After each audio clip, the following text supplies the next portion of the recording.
Just a heads up, in 30 minutes I'm going to have to go get the kids, so I'll be gone for about 10, 15 minutes or so. It's all good. How dare you? So, howdy everybody, and welcome to Random Rhapsody's first crossover event. I'm Matthew R. Dawson, your friendly neighborhood host and GM here on the network, and joining me around my virtual table today are Brandie, Joe, Koines, Steven, and Kyle. Say hi, everyone. Hello. Come get some! Yo. So, it's our cast is a little weird today. Brie and Junior are still out of town, but they asked a couple of the players from the other groups to join in, so Steven and Joe agreed to play in their stead.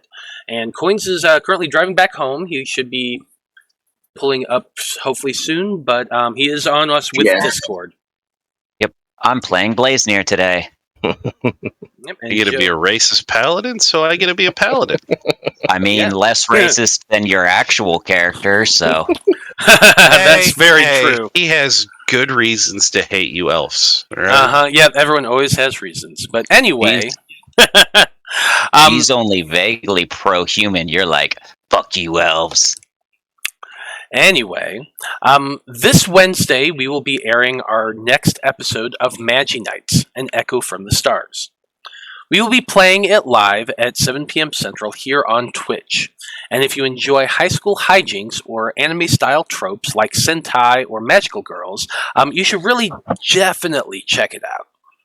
You can also catch up on all the episodes from Random Rhapsody's campaigns on our YouTube channel. We're also on Facebook as Random Rhapsody TV and on Twitter as @random_Rhapsody. So check us out. Okay, is everybody ready for the tournament? Oh yeah! Hell yeah! Let's do it! Okay. Hell yeah, brother! So join us as we dive into the world of Loroupa and continue on with our heroes as they compete in the Azure Championship.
Welcome back. So when we last left off, our heroes had traveled to Rowena, the oasis capital of the Margarden Federation, in an attempt to acquire a dream root that is in the possession of its ruler, the Zaim. To accomplish this goal, Apollyon and Liam of the Faab Five, and Blaznir, Caia, and Ichabod of the Debauchery Circus had joined forces to compete in the Azure Championship Gladiator Tournament in the hopes of gaining an audience with the Zaim to request the ancient relic. At the start of the tournament, the team joined in the crowd to watch Grovagar Umbridger, who's the general of the Dreamer cult army, fight in single combat against a blue dragon. It was a spectacular performance that also served to give the team a bit of insight into the cultist general's battle tactics. Afterwards, Apollyon headed down to the bar to question the barkeep about his former lover, Biscuit, whom he had been forced to abandon when he made his escape earlier this year. The Minotaur learned that the Gladiator had been sold to a fighting company out of Laverin, but was rumored to be returning to compete in the Azure Championship as well. The team eventually separated to take a long rest, but it wasn't long before their names were called up as they found themselves in front of a cheering crowd as they faced off against the first round in the tournament against a vicious pack of felines from the southern jungles of Loroupa. The Tigrin monsters fought fiercely, though it was soon evident that our heroes had the upper hand in that battle. Unfortunately for Liam, one of the were-tigers in the pack managed to get past his defenses and bite him in the shoulder before the monk could dispatch it. And so, gladiators of the Azure Championship. In the end, your team emerged victorious in the first round of the tournament, and Apollyon even climbed up onto one of the pillars in the center of the ring to pump up the crowd at the end of the match. The crowd reciprocated by cheering on their champions and tossing you all down a bit of coin for your trouble. Eventually, you all made your way back down to the Colosseum's undercroft to wait at the bar for your next match. The event coordinator also informed Liam that his tiger's bite wasn't looking so good, and that he might want to go and get that checked out. But, as you all sit there in the bar, weighing your options, a question comes to each of your minds, which I forgot to have you roll, so I'm going to pull up right now. I just did it. Yeah, I saw it. I'm pulling it up. Yeah.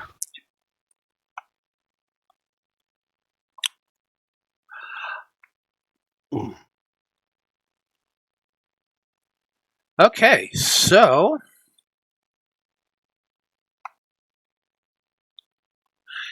the question is, if the party was to throw a celebration for you, what kind of party would you like to have?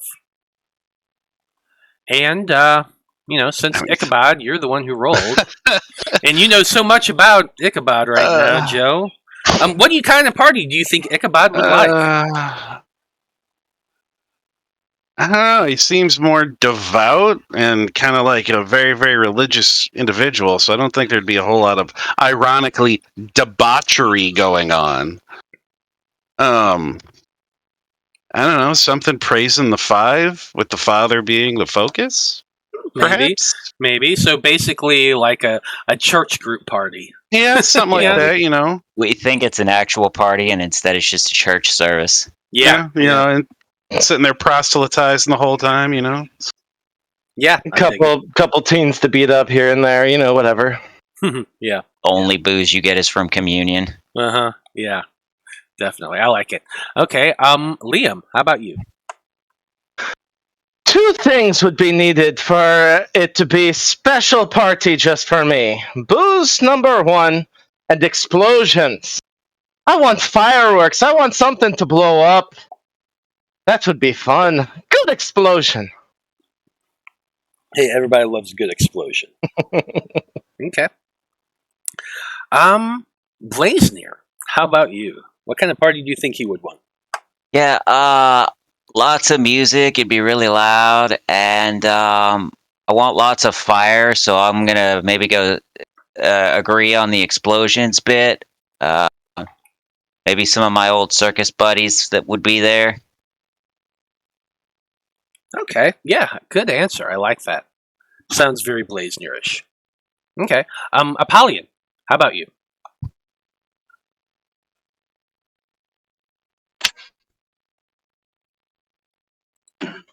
I'd have to have a wild party with all my friends and fans everywhere. We'd have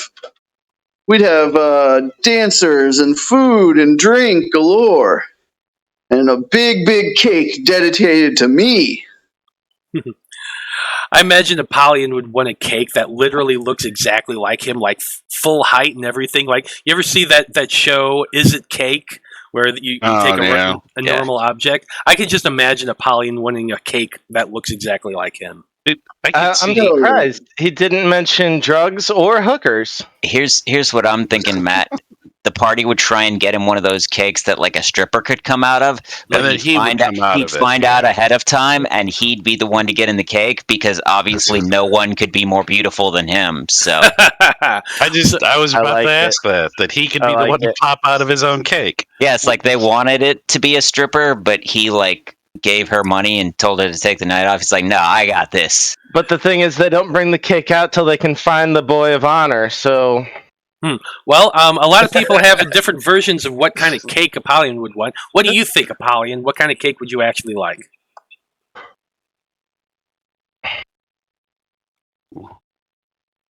I don't know. Anything sweet. Apollyon likes honey and dates and pomegranate. Fair enough. Fair enough. Okay, Caia, how about you? I don't know what kind of party Caia would like. I mean, imagine she'd like to have all her friends gathered. I mean, I'm sure if some point a fight would break out, you know, somebody's gonna be like, "Hey, I'm stronger than you." And it's like, hey, "You bet." let me show you. Right, right. So, I mean, Kaia's not like, you know, one for really exuberance, but I think that'd probably be a pretty good party for her, though. Okay. Could you calm down? You're getting a little too exuberant there. Yeah. Man, Caia, calm down a little bit. Just pull it back. Sorry, I'll try to control myself. Okay, gladiators. Yeah, like I said, you are all seated around the table here in the Coliseum's underground bar. You have something like an hour or two to wait before your next match begins, and by the sounds above you, a match is just starting up again. The oohs and ahs of the crowd are just barely audible, even so far underground. And by the sound of it, whoever is fighting up there isn't doing too well. But regardless, you've got a bit of free time on your hands. When we ended last session, we ended it with you all taking a short rest while Liam headed off to go find a cleric, and Ichabod went to the stables to lay hands on Salvatore to heal the warhorse back to full health. But besides that, what would you all like to do between now and your next match? If anything. So Blaznir is gonna look at like the sheet that shows the various combatants that are going to be like fighting coming up, and if he sees any who still have to fight later today, he's gonna try and like buy them alcohol. Oh, okay. Well, so the person who has the schedule is actually that major domo type. That he's a short gnome. He's got long black hair pulled back in a ponytail. He's very pompous and officious looking as he goes around and is kind of corralling the different adventurers or people who are getting ready to start. If you're wanting to see what the schedule is, you're going to have to go up and try to get that from him. Sure. I'll just be like, hey, can you tell me who's still got a fight today besides us? The guy kind of looks at you and he's like, now what do you want that for? I want to see if there's anybody good to go watch. Okay. Make a deception check. Sure. I rolled a natural 1 for a 7. Yeah, he looks at you really, really suspiciously, Blaznir, and he's like, nah, you don't need to see this. You go sit back down and just wait. I'll call your group when it's time. That seems highly appropriate for Blaznir to have rolled that. Yeah, it really does. Your first roll's in that one. Oh, man. No, that's canonically accurate. It definitely is. Yep. But yeah, the gnome walks off away from you all and seems to be heading to the other side of the bar. Okay. I imagine by this time, Ichabod has gotten back from the stables after healing his horse. Liam, you've also arrived, looking very clean since the last time everybody saw you. Yeah. As opposed to the normal disheveled look of Liam, who couldn't care less and doesn't really keep track of when he takes baths. He looks freshly cleaned, and his dreads are like tied back, holding the rest of his hair back. So a little bit more serious look to Liam, if nothing else. You still got that bite wound? Make a perception check. Yeah, exactly. Sure. 17. As you're sitting there at the bar when Liam approaches and sits down, you're kind of glancing around over it. There is still like a puncture wounds there, Nice. but it's at least like it's been cleaned up. There's no blood all over it, and and it doesn't look like it's bleeding anymore. It actually looks like it's closed up a bit since taking a short rest. Yeah. Nice. Did you get your problem taken care of there? Healed up just No. fine. Good. Hey, Matt. Mm-hmm. Nature check to see how much I know about lichen or thropes in general. Sure, absolutely. Go ahead and make a nature check. 23, good sir.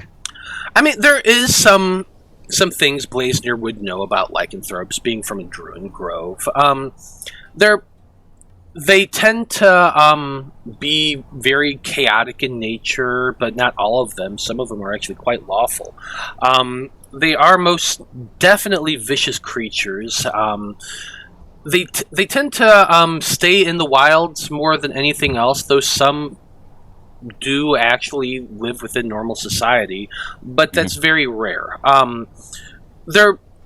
While most people think that the biggest thing that happens from a lycanthrope is the fact that that they're only created by bites, that's not entirely true. Lycanthropes can, in fact, procreate and have children, and the children born from that typically have a full range of control over their powers, where they are able to what's the word I'm looking for? Change when they want to. Yeah, to change when they want to, and to go from the different forms. Like they can transform into a full version of the animal. They can change into a hybrid of the two, or a full base race, whatever they were. I know in some versions of D&D, druids could learn rituals to try and do something similar. Is that the case here, or no? Not exactly. No. Okay. While druids have an ability that allow them to change into different animals, it has more to do with their relationship with nature. Yeah. And lycanthropes are quite a bit different than that. Okay. How much control over themselves do they have when they shift? If they're a bitten as opposed to a natural, do they? Well, those that are bitten are afflicted with a curse that has to be removed, and so it is possible to do so, though it does take a bit of effort from purely a magical standpoint. Now, Blaznir, you're also somebody who has the Greater Restoration spell, or at least has access to it as a druid, so you're at least familiar with that, and that those that are afflicted are decursed. But apart from that, those who are afflicted, there's no real outward way to tell until they actually change, and that change happens on a full moon. The next time there's a full moon, that's the first time they change. Okay. Thank you, Matt. Absolutely.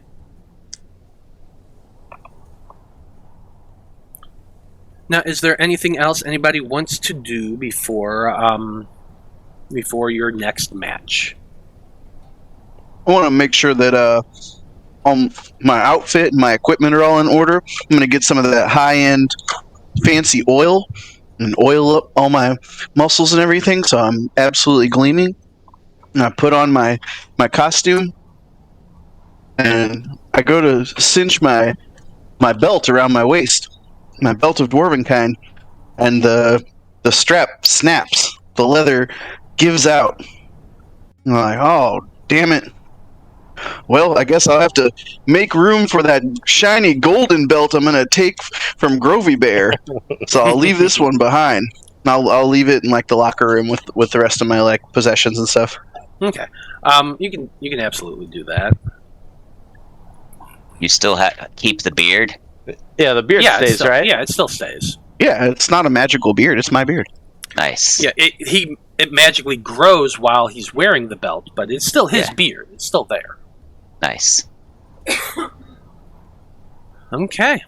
Well, once Apollyon rejoins your party, gleaming and glittering and looking his absolute fabulous self, go ahead and make a perception check, everybody. Sure. Paulie, I'm not sure you ever told me. Is Biscuit a minotaur like yourself? 14. 22. Oh no, he's a human, a magnificent specimen of one, if I do say so myself. If Really? you're the Rock, does that make Biscuit John Cena? No. No. Oh. But he is based on somebody, and we might talk Kevin about that Hart? at some point. No. Not a wrestler, exactly. A bodybuilder. Wrestler Arnold adjacent. Schwarzenegger. Wrestler adjacent. Arnold Schwarzenegger. But anywho, Anywho, Yeah, I got a 22. yeah, 5 for Ichabod. well, Liam, as you're sitting there, kind of preening yourself, you can hear overhead. Like it's almost as if your hearing's just a little bit sharper than everybody else's, and you can tell that the battle is not going the way of whoever it is that's competing right now. There's lots of oh and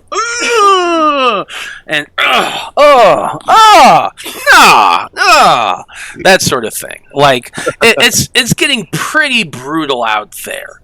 But towards the end of the match, you start hearing more cheers and what and lots of just crowds going wild towards the end of it. You go ahead and make an insight check. All right. 23.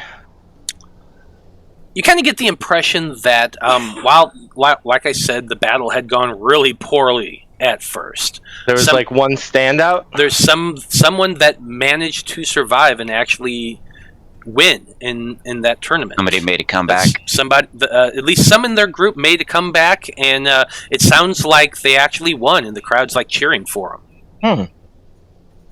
Interesting. I'm gonna pay attention to when they bring that guy back in here, I guess. Okay. Well, as you're doing that, the pompous gnome walks over to you once again, and he says, "Now you're up next. Better get up to the arena entrance." Hey, just curious. What if, worst case scenario, obviously, half your party falls in the ring? Are they out of the competition, or how does that move forward? Well, the survivors are welcome to try to find other people to fight with them, but they have to refight an extra battle usually. Gotcha. Thanks for the information. So if you get knocked out, you don't just get to like heal yourself and then fight again later. Nope. Okay. Now these battles are to the death. These creatures will absolutely kill you if given the opportunity. This isn't like there's no safety net here. Okay, damn. You hear, preacher man? There's someone coming out of the stocks that just came back. We'll be able to replace you once you fall, so no worries. I'm not a preacher. I'm an entertainer. Oh, I'm talking to Ichabod. You know, preacher man. Yeah. Yeah, no, I know. Blaznir just misunderstood you. I mean, we all know that the only boy that can ever reach Corin is the preacher man. No, I was talking about Buckle Hat over here. Oh, yeah. Not a buckle. It's just. I remember that part where you mentioned about you making fun of a hat. It's like, I will not suffer you to make fun of my hat again, sir. You need a bit more of a southern draw. Yeah. Well, that's why I'm trying to not do blood, but I'm You're trying to. totally into blood. Yeah, I you know. definitely turned into blood. You need to go like more southern twang, Maybe like Georgia Southern instead of. yeah, of a like girl. Red Butler. It's a girl's impression of what a guy sounds like. It's not great, but that's what she sounds like. Now, Ichabod, as Liam is sitting there ripping on your hat, you do seem to feel Bowers's love right about now, and you currently have advantage on the next roll you make. Oh, well, the Father will protect me and my hat, sir. Oh, hold on, I just read that I wrong. know, It it's says for- Brandie, yeah. not Brie. Sorry. You know what? I'll take it. It's all right. Well, it does say Brandie. She's- I do see it now. It said Brie she's- at first, but then it got switched to Yeah. Brandie. So She's it does Caia. There's advantage oh. on the sheet anyway. Yeah, It's well, already got technically, inspiration. yes, technically everyone does have inspiration. Yeah. You So- gave it to him and took it away. I love Yeah, it. sorry. As Sorry. far as Buckle Boy knows, he's got inspiration already. So Yeah, Bowers just isn't in your favor. You also know that. Anyway, moving on. Anyway, moving on. Yeah, I'm really good at this shit. I'm a professional. You can tell. Anyway, but eventually your group does start heading up to the championship, and while you do pass a few people, you get up to the gates, but nobody's really there. It looks like whoever did survive didn't exit the arena the same direction you all did. Okay. But- Alright. Yep, go ahead. No, just alright. Nothing. Fair enough. But eventually, the gates are opened once again, and your group steps out into the afternoon sun. It's probably around 3 o'clock in the afternoon. The sun is high overhead. It is very hot, and as you step out onto the battlefield, the center of the arena, you can see quite a bit of blood, and maybe a finger or two out there in the sand. It looks like whatever fight happened out here, it was pretty freaking brutal. Hey, Matt. Yes. As we're walking out, Blaznir will whisper to Ichabod, "Hey, if he makes fun of your hat again, these battles are to the death." So it's just like, "Oh no, he died." Well, what killed him? Don't worry about it. that would not be honorable, sir. Okay. Well, you all step out into the arena. You can move your walking speed in whatever direction you want. Ichabod, your horse was brought up as well, so once you get out, you can mount Salvatore. You probably double check. You might not be able to. Control. Can I request a roll? Can I have Blaznir roll a stealth versus my perception just to see if I heard it? Just to see if you heard what. Him saying that you could leave me to die type thing. Oh, sure. Why not? Well, what's your passive perception? Passive is 15. Oh, I would. Well, that's better than what I rolled on a 13. Yeah. Either way. No, Ichabod probably wouldn't do I don't that. think Ichabod would. Ichabod seems like the honorable type. But I do think that Blaznir would suggest something like that, which is the only reason I said it. That's fine. I just want to know if I should take it into note or if I didn't hear it. And I heard it. I absolutely let it go because Liam could take on pretty much anyone by himself. But you go ahead. And Blaznir is definitely more of like a kid, so at the end he's probably just like, fine, whatever. Alright. I'm going to take 55 out to here. Okay. As you're all stepping out and moving to what positions you want to take, you do hear the crowds just going wild, cheering loudly. You made a very good impression that first battle, and they seem to be definitely reciprocating that.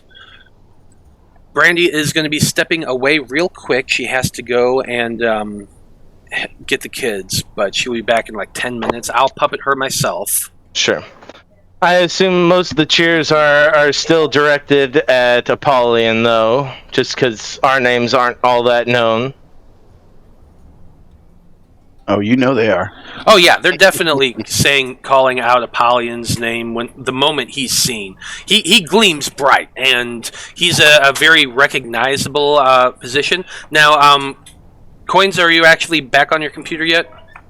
Yeah, I'm here. Okay, cool. God, So what's you're the able to- deal with this guy? It's not like he gives them free milk or something. Everybody cheering for him and not for us. Well, he is the Golden Boy. Whatever that means. That's right. I'm the champion. I So- was. If we took him to a smithy, they could smelt him down? I don't think it's a literal name. Oh. Okay. Well, as you're getting into your positions, you can hear the MC call out in that loud thaumaturgy enhanced voice. These monstrous lizards hail from the island chains of the southern hemisphere. Remnants of a forgotten age, these titans share a common ancestry with our native dragons, but have evolved in their own unique defenses from their environment. I give you Dinosaurs of the Bahrain Isles! And just this loud cheer goes off as all three gates in the arena open wide to unleash these thunderous lizard-like beasts coming charging up the gates. And I need everybody to roll for initiative. Dinosaurs! Don't forget to click your token. Nice! I rolled an 8. 21. So they've still got that thing for wild shape where you have to have seen something before you can turn into it, right? Correct. Guess what I've seen now? Dinosaurs are technically beasts. Yes, they are.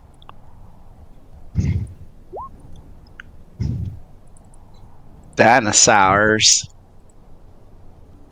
Hey, Junior, I got Like you the any good ability to turn into necromancer, John dinosaurs Hammond now. draws his power from an ancient staff.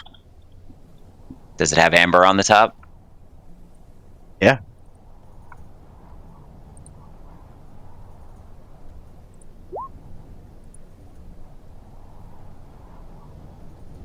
Over the top and on the floor, everybody do the dinosaur. Maybe John Hammond was a member of the Cult of the Dreamer because he learned to combine druidic and necromantic magic to resurrect the dinosaurs to actual life. Yeah. I've always assumed that.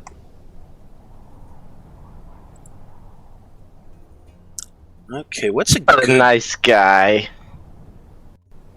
Hey, DM, what's this puddle on the ground over here? Blood. Damn it.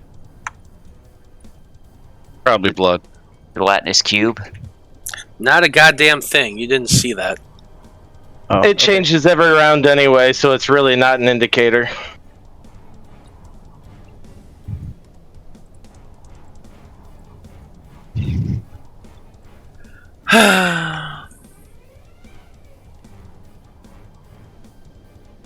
That's what happens when I try to go quickly and just move things all at once.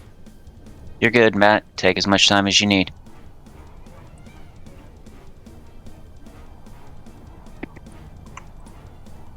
Awesome. Anyway, let's see now. I'm also trying to give Brandie a little extra time by fucking around, but... Okay, here we go. Ugh, that looks terrible.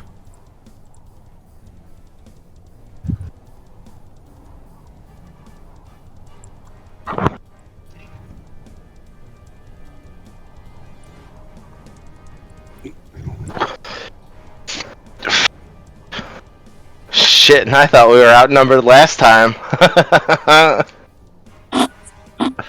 What do you mean? They're... Nah. You're fine. You're fine. Totally fine.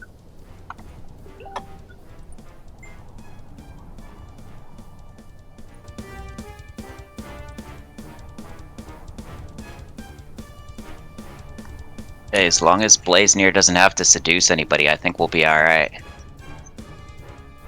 No promises. Although apparently he has an 18 charisma, I guess he's just been rolling poorly in the past. He does that at just the right time. Yeah. Seems like anytime there's an important charisma-related check, it's just not one. I mean, that's just accurate. I like the circus performance where you had that kid and he just couldn't hit the mark when you were on the spinning dial. You mean when he shot me several times and I had to use my abilities to avoid dying? Yeah, I remember that. Yeah, that was my favorite.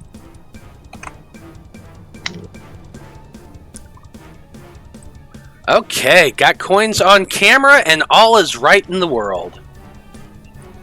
Yeah, we're doing it. What up, kiddo? Okay, You alive. so then, let's see who's starting things off. Ooh, it's the pterodons.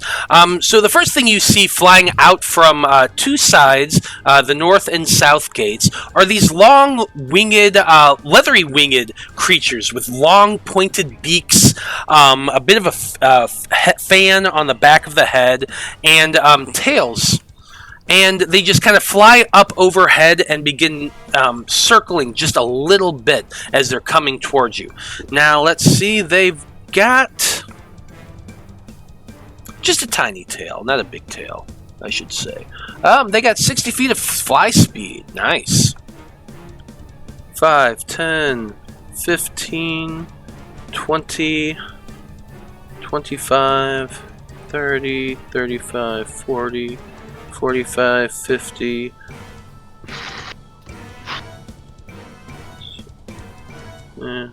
Let's see where I can get these guys to. Too far. Ooh. Okay. First one's coming after you, Ichabod. It comes flying towards you, and as it's flying towards you, you just see its claws extending outward. It gets to make 2 attacks against you, first with its claw, and then with its... Or actually, yeah. And it's going to try instead... I just read this. It flies towards you, and it reaches out and is trying to grapple you. So we're going to need to make opposed athletics checks. Oof. Hoo-hoo, yes. He grabs onto you, and you can feel those claws just grab onto the edge of your plate mail, and it begins to fly up about 10 feet in the air. Let's see, it was 10 feet off the ground, so it's now you're now 20 feet off the air, and it pecks down at you with its bite attack. Ooh, and that's a nat 20. Oh, snap. Ouch. Yeah, great first round, liking this. Let's keep going.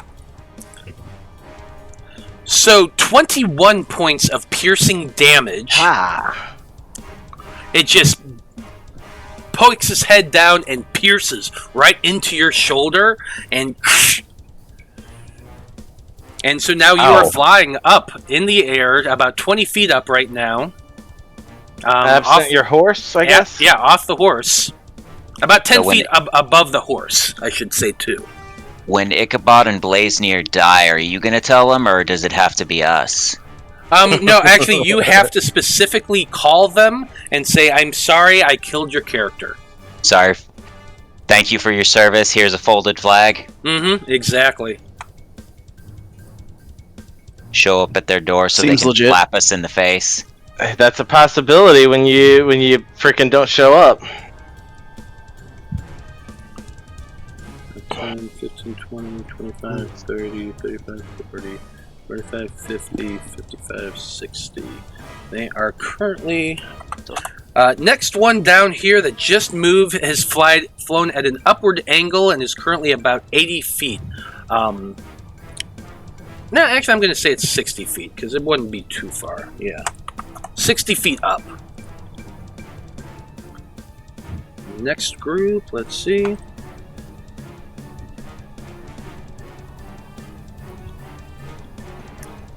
Okay, yeah.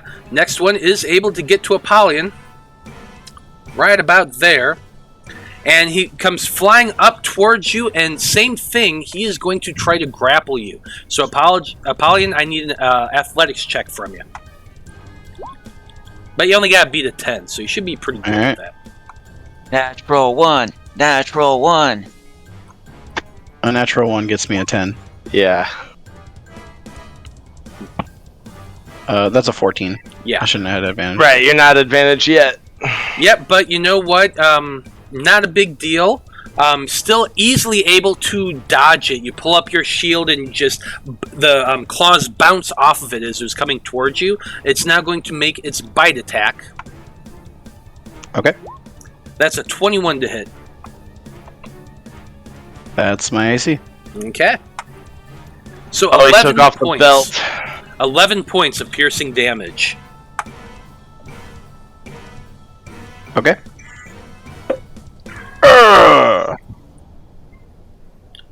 Last one. Wouldn't have hit you if you still had the belt on.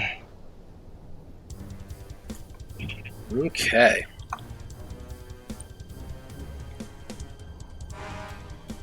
So this one's moving to right about there.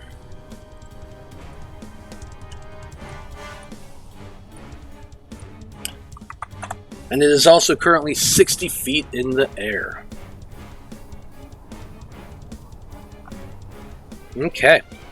Liam, you're up next. Alright. I think I'm going to bonus action hex this one right here. And then So that's the second charge of the hex spell that you've used today. yes, how many do I have? 3? I believe so. Let me double check.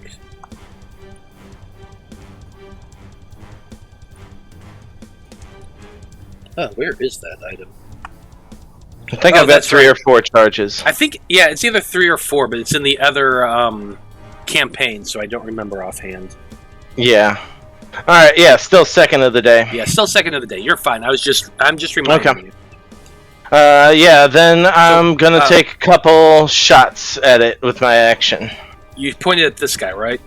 Yes. Woo! Why can't you let me get that natural 20 when I'm using my glaive with the vision? Fine. Does an 18 hit as well?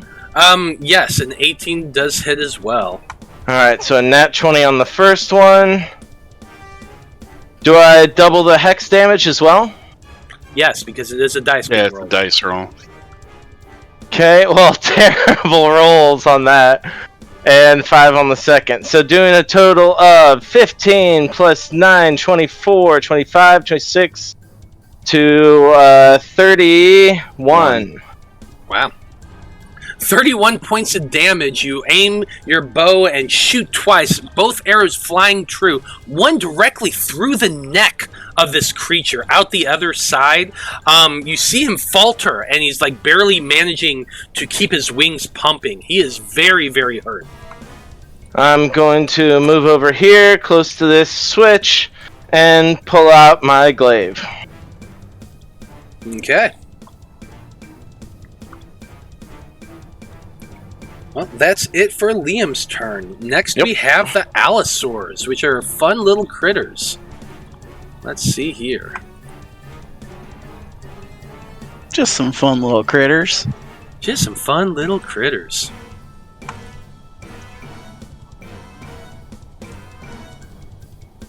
Yeah, while that one is harrying you, Apollyon, this one is definitely able to get to you. Has 60 feet of movement speed. So, boom, right there next to you.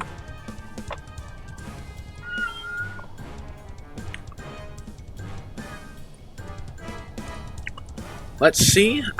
He is going to try. Let's see. If the Allosaurus moves at least 30 feet straight towards a creature and then hits it with a claw attack in the same turn. Yep, okay, so I'm making a claw attack.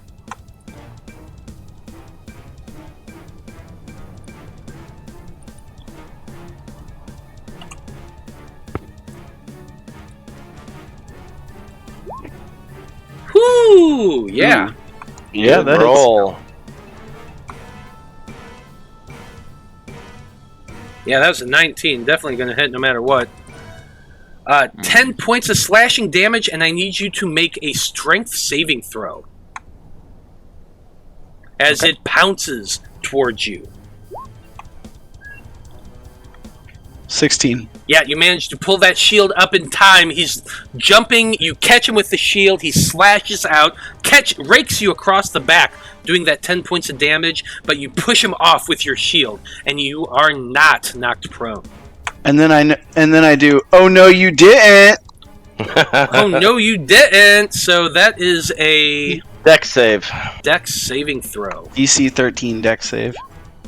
That's a He failure. fails. So he takes 14 fire damage. Nice. As these rainbow-colored flames encircle him and burn him up.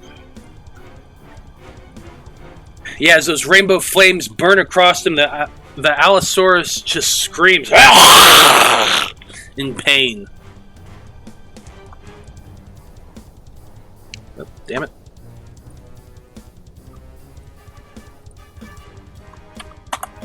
There we go. Got 3 more Allosaurs that are coming charging towards your group. They're just going to be doubling their... Let's see, where can we get to 60 feet?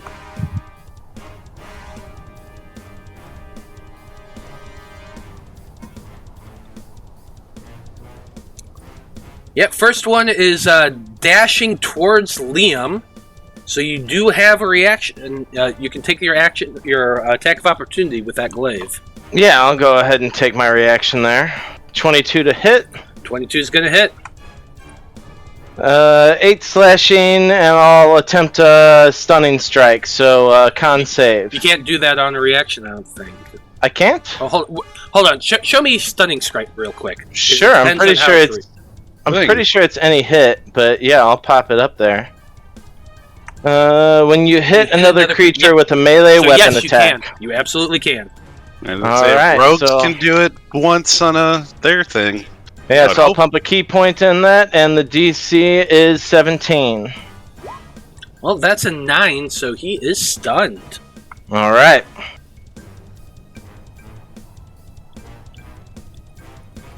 There we go. Next group, let's see.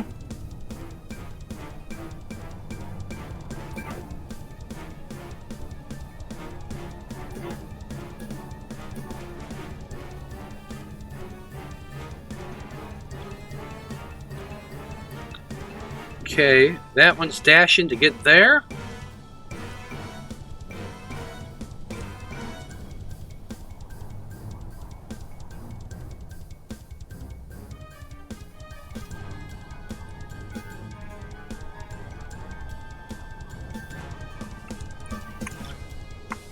Damn it.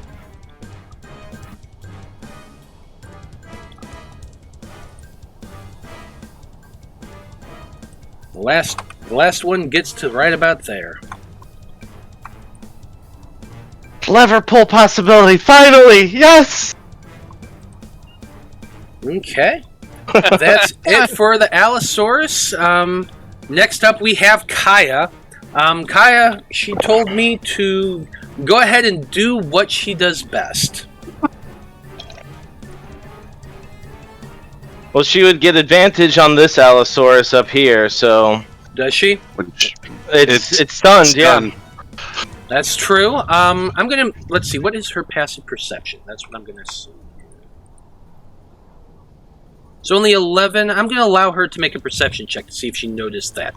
Being a monk? She's would a she monk, get so... advantage? well, she's a monk, so the DC is low. Okay. Fair. But... yeah, she's fine. As long as she rolled over a 10, she would have noticed. So I'm going to say that, yes, she's going to see that, come running up to the one that is stunned. Because you know Caia, she loves to swoop in for the kill. Take your advantage attacks. Yep, 2 advantage attacks with the two-handed quarterstaff. God. Yeah, those Would've both hit hit. no matter what. That's beautiful. So that's 22 points of damage so far. Still not looking too bad, so yeah, let's go ahead and just pump a key and flurry of blows.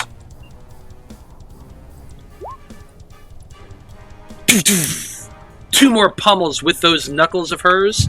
Definitely gonna hit. Another 16 points of damage, so 38 points of damage total on this creature. Oh, I forgot to roll with advantage on those. Oops. We'll count that first one as it lets you see if she got a critical. Oh my god. No, okay, that's fine.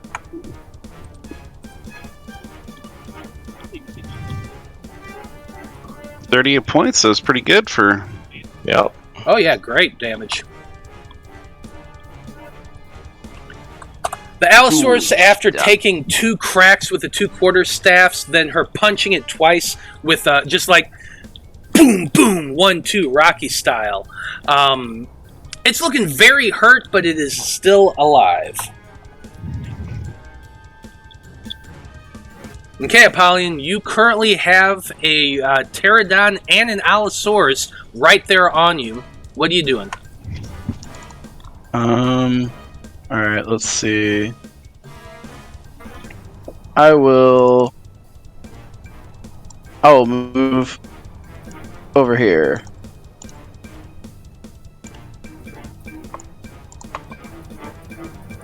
And I'm gonna pull this lever. Okay, I like it. Using your action, That's my action, right? Yep. With your action, you run over and grab that lever and turn. And as you do, the statue that's above you, the eyes begin to glow. And they seem to glow a little bit of a light blue color.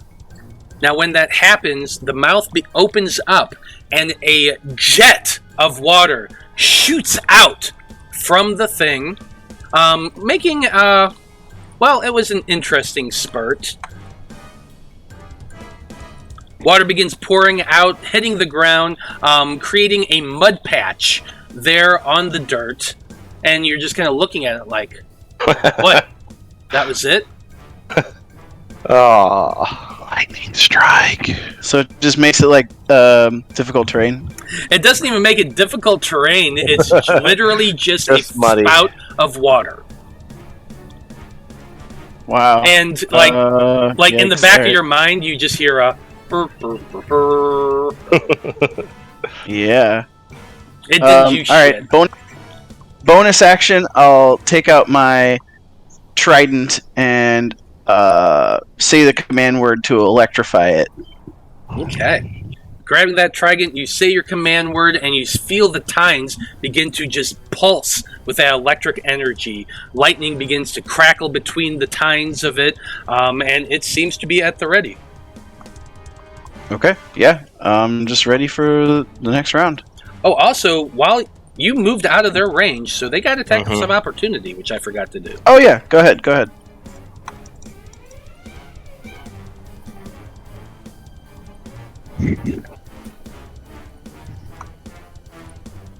I do have a rules question though. Yes. Can I take a reaction on my own turn? Yes. If you have something that allows you to do that. Okay. Like if you have a reaction that you can trigger on your turn, then yes. Okay.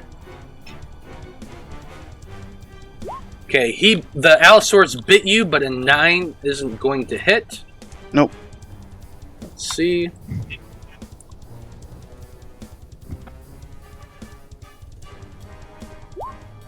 The 16 doesn't either from the pterodon, so you're good to go. Okay, yeah, that's it on my turn. Okay, Blaznir, you're up next. Cool. So Blaznir is going to, I think this is a bonus action. Let me check. Yeah, he's gonna bonus action. Let me make sure he's within range. Yeah, shout over to Liam. Hey, maybe you need to do like some kung fu stuff, like she was doing. Like throw your kung fu hat. I think I saw a guy do that once. And giving you a bardic inspiration die. Alright. Kung Lao. And I don't think you have spells, but just in case, if you do, if you use the Bardic Inspiration die on it and it heals hit points or deals damage, you can use that. Right. Okay. And then for my main action, I'm going to cast Ice Knife at this Pteranodon in front of me. Okay. Yep, that's 60 feet in the air, so you can definitely do that. That's a 28 to hit. 28's gonna hit. So it's 1 piercing and 7 cold. Well, it needs to make the dexterity saving throw.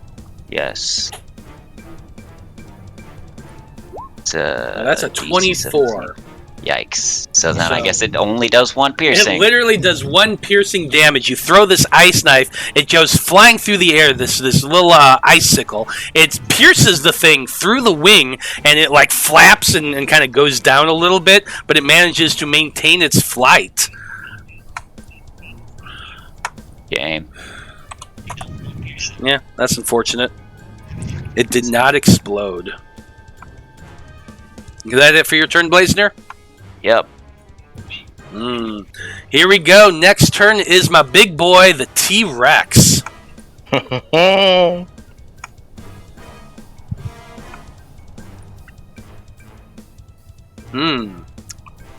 my god, this thing is massive. It is a huge beast. Okay. And it just seems to be, it roars this loud roar. And I'm going to do a dragon roar because I feel like that's about right.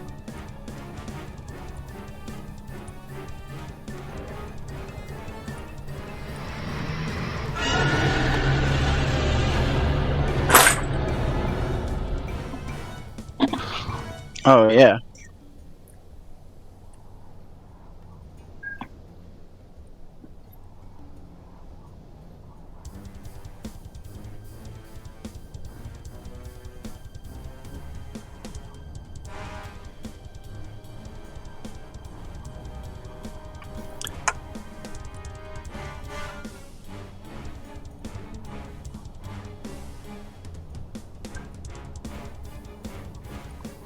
Okay.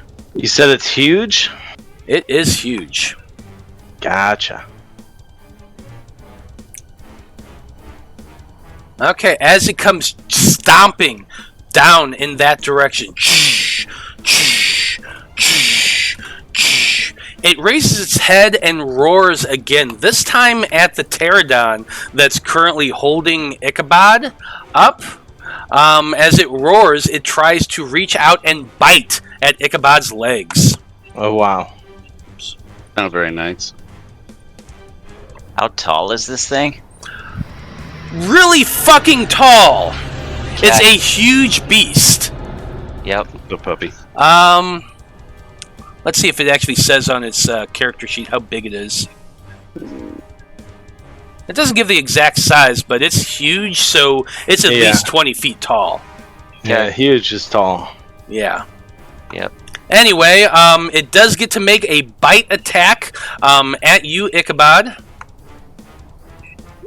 That's a 22 to hit.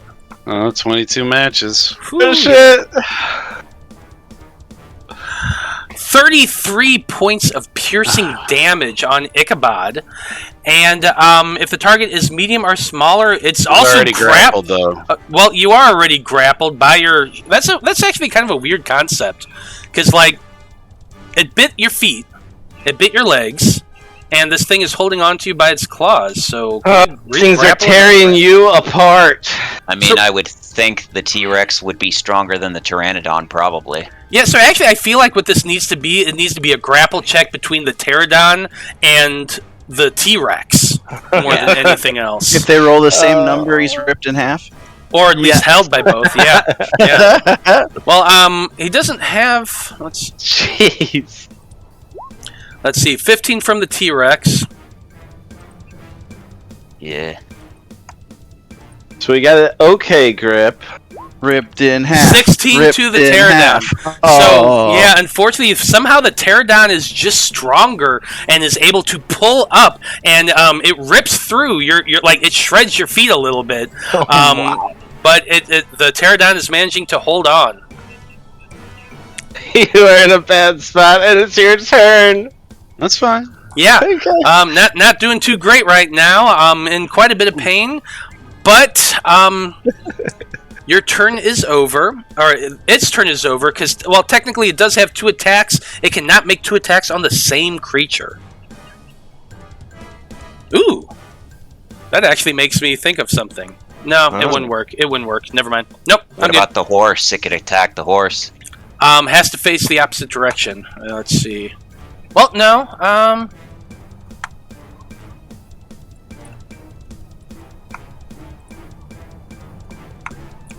It just specifically says it can't make both attacks against the same target. So technically, it could turn as it was like fighting with Ichabod and the Pterodon, and try to make the tail attack against Salvatore. But that's an 11, so I'm going to assume that fails. Oh, so you miss against the... No, the Warhorse's AC is 11. No, the Warhorse's AC is 15. Oh, it's got extra gear on? It actually has armor on. It has dragon scale armor on. Okay, so it's got the scale mail, okay. Yes. I was going with the base AC, so... Okay, that's it for Salvatore's turn. Ichabod, you're up next. Not the T-Rex's turn, sorry. In his precarious position, he's just going to kind of slot the shield back on, going to pull out the whip, and he's going to use the whip and just fling it upwards and try to wrap it around the pterosaur's neck. Pterodon? The pterodon, he's going to kind of whip it up, and so he can grapple on, to the thing's neck. Pteranodon. Okay, I believe it does say it has a grapple thing. It's got the attack, so I'm assuming it's got... it's a special item.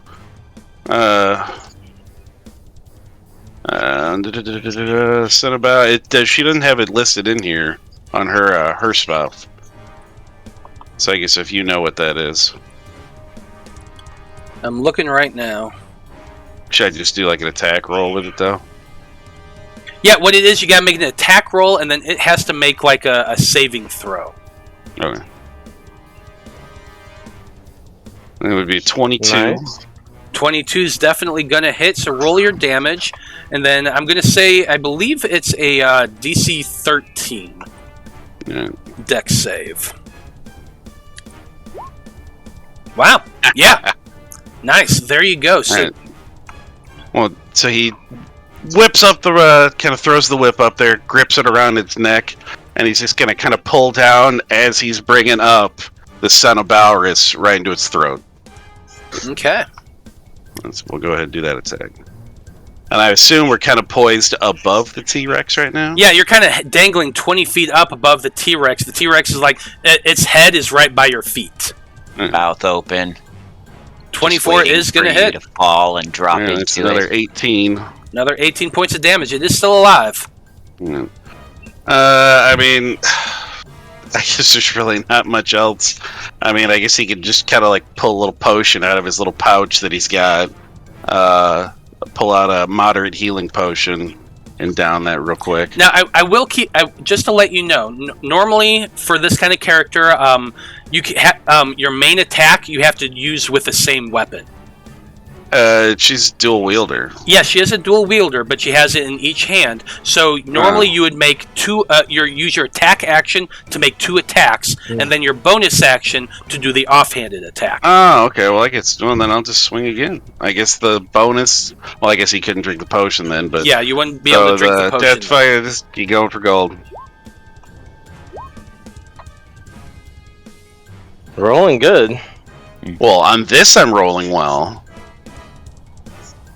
That's what I was referring to, yes. But the other shit wasn't so good. Yeah, that's actually more than enough to take this thing out. So you stab that second time right into the gut and twist, and blood just begins pouring out over you as the thing dies, and you both go falling.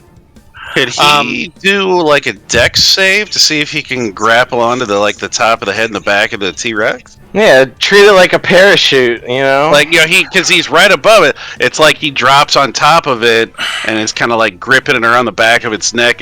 I would assume he hit the mouth and kind of rolled off the back. Would he Or be the able to like T-Rex somehow grab onto it in some opens way? its mouth and You can eats use your reaction to try. Okay. Allow you would to I use do your reaction. like an athletics check or? I'm gonna say this is probably a save? dex saving throw to try to, Okay. because you hit the mouth. You're trying to reach up and grab as quickly as you can as you tumble down. It's 20. See if he. Yeah, I'm beats gonna say. Well, let's see here. Where is the T-Rex? Nah. Yeah. You fall and you hit the nose of the T-Rex. Using your reaction, you try to reach out and grab. Just as the T-Rex starts bucking its head, you grab onto its nostrils, and you're just barely managing to hang on as you're on top of this gigantic creature. All right. Yeah. I mean, it sounds metal. I mean, Yeah, I this guess- is absurd. I love yeah, D&D. I'll just kind of sit there, move the character over, and he's riding the T-Rex now.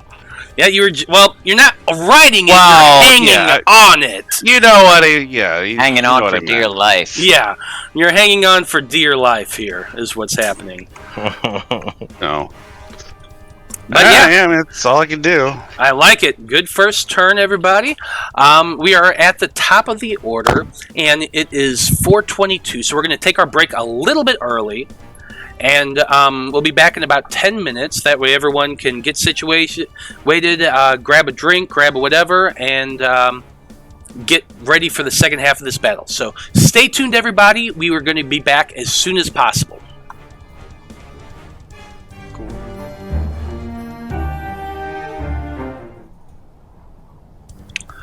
We are back, everybody. Welcome.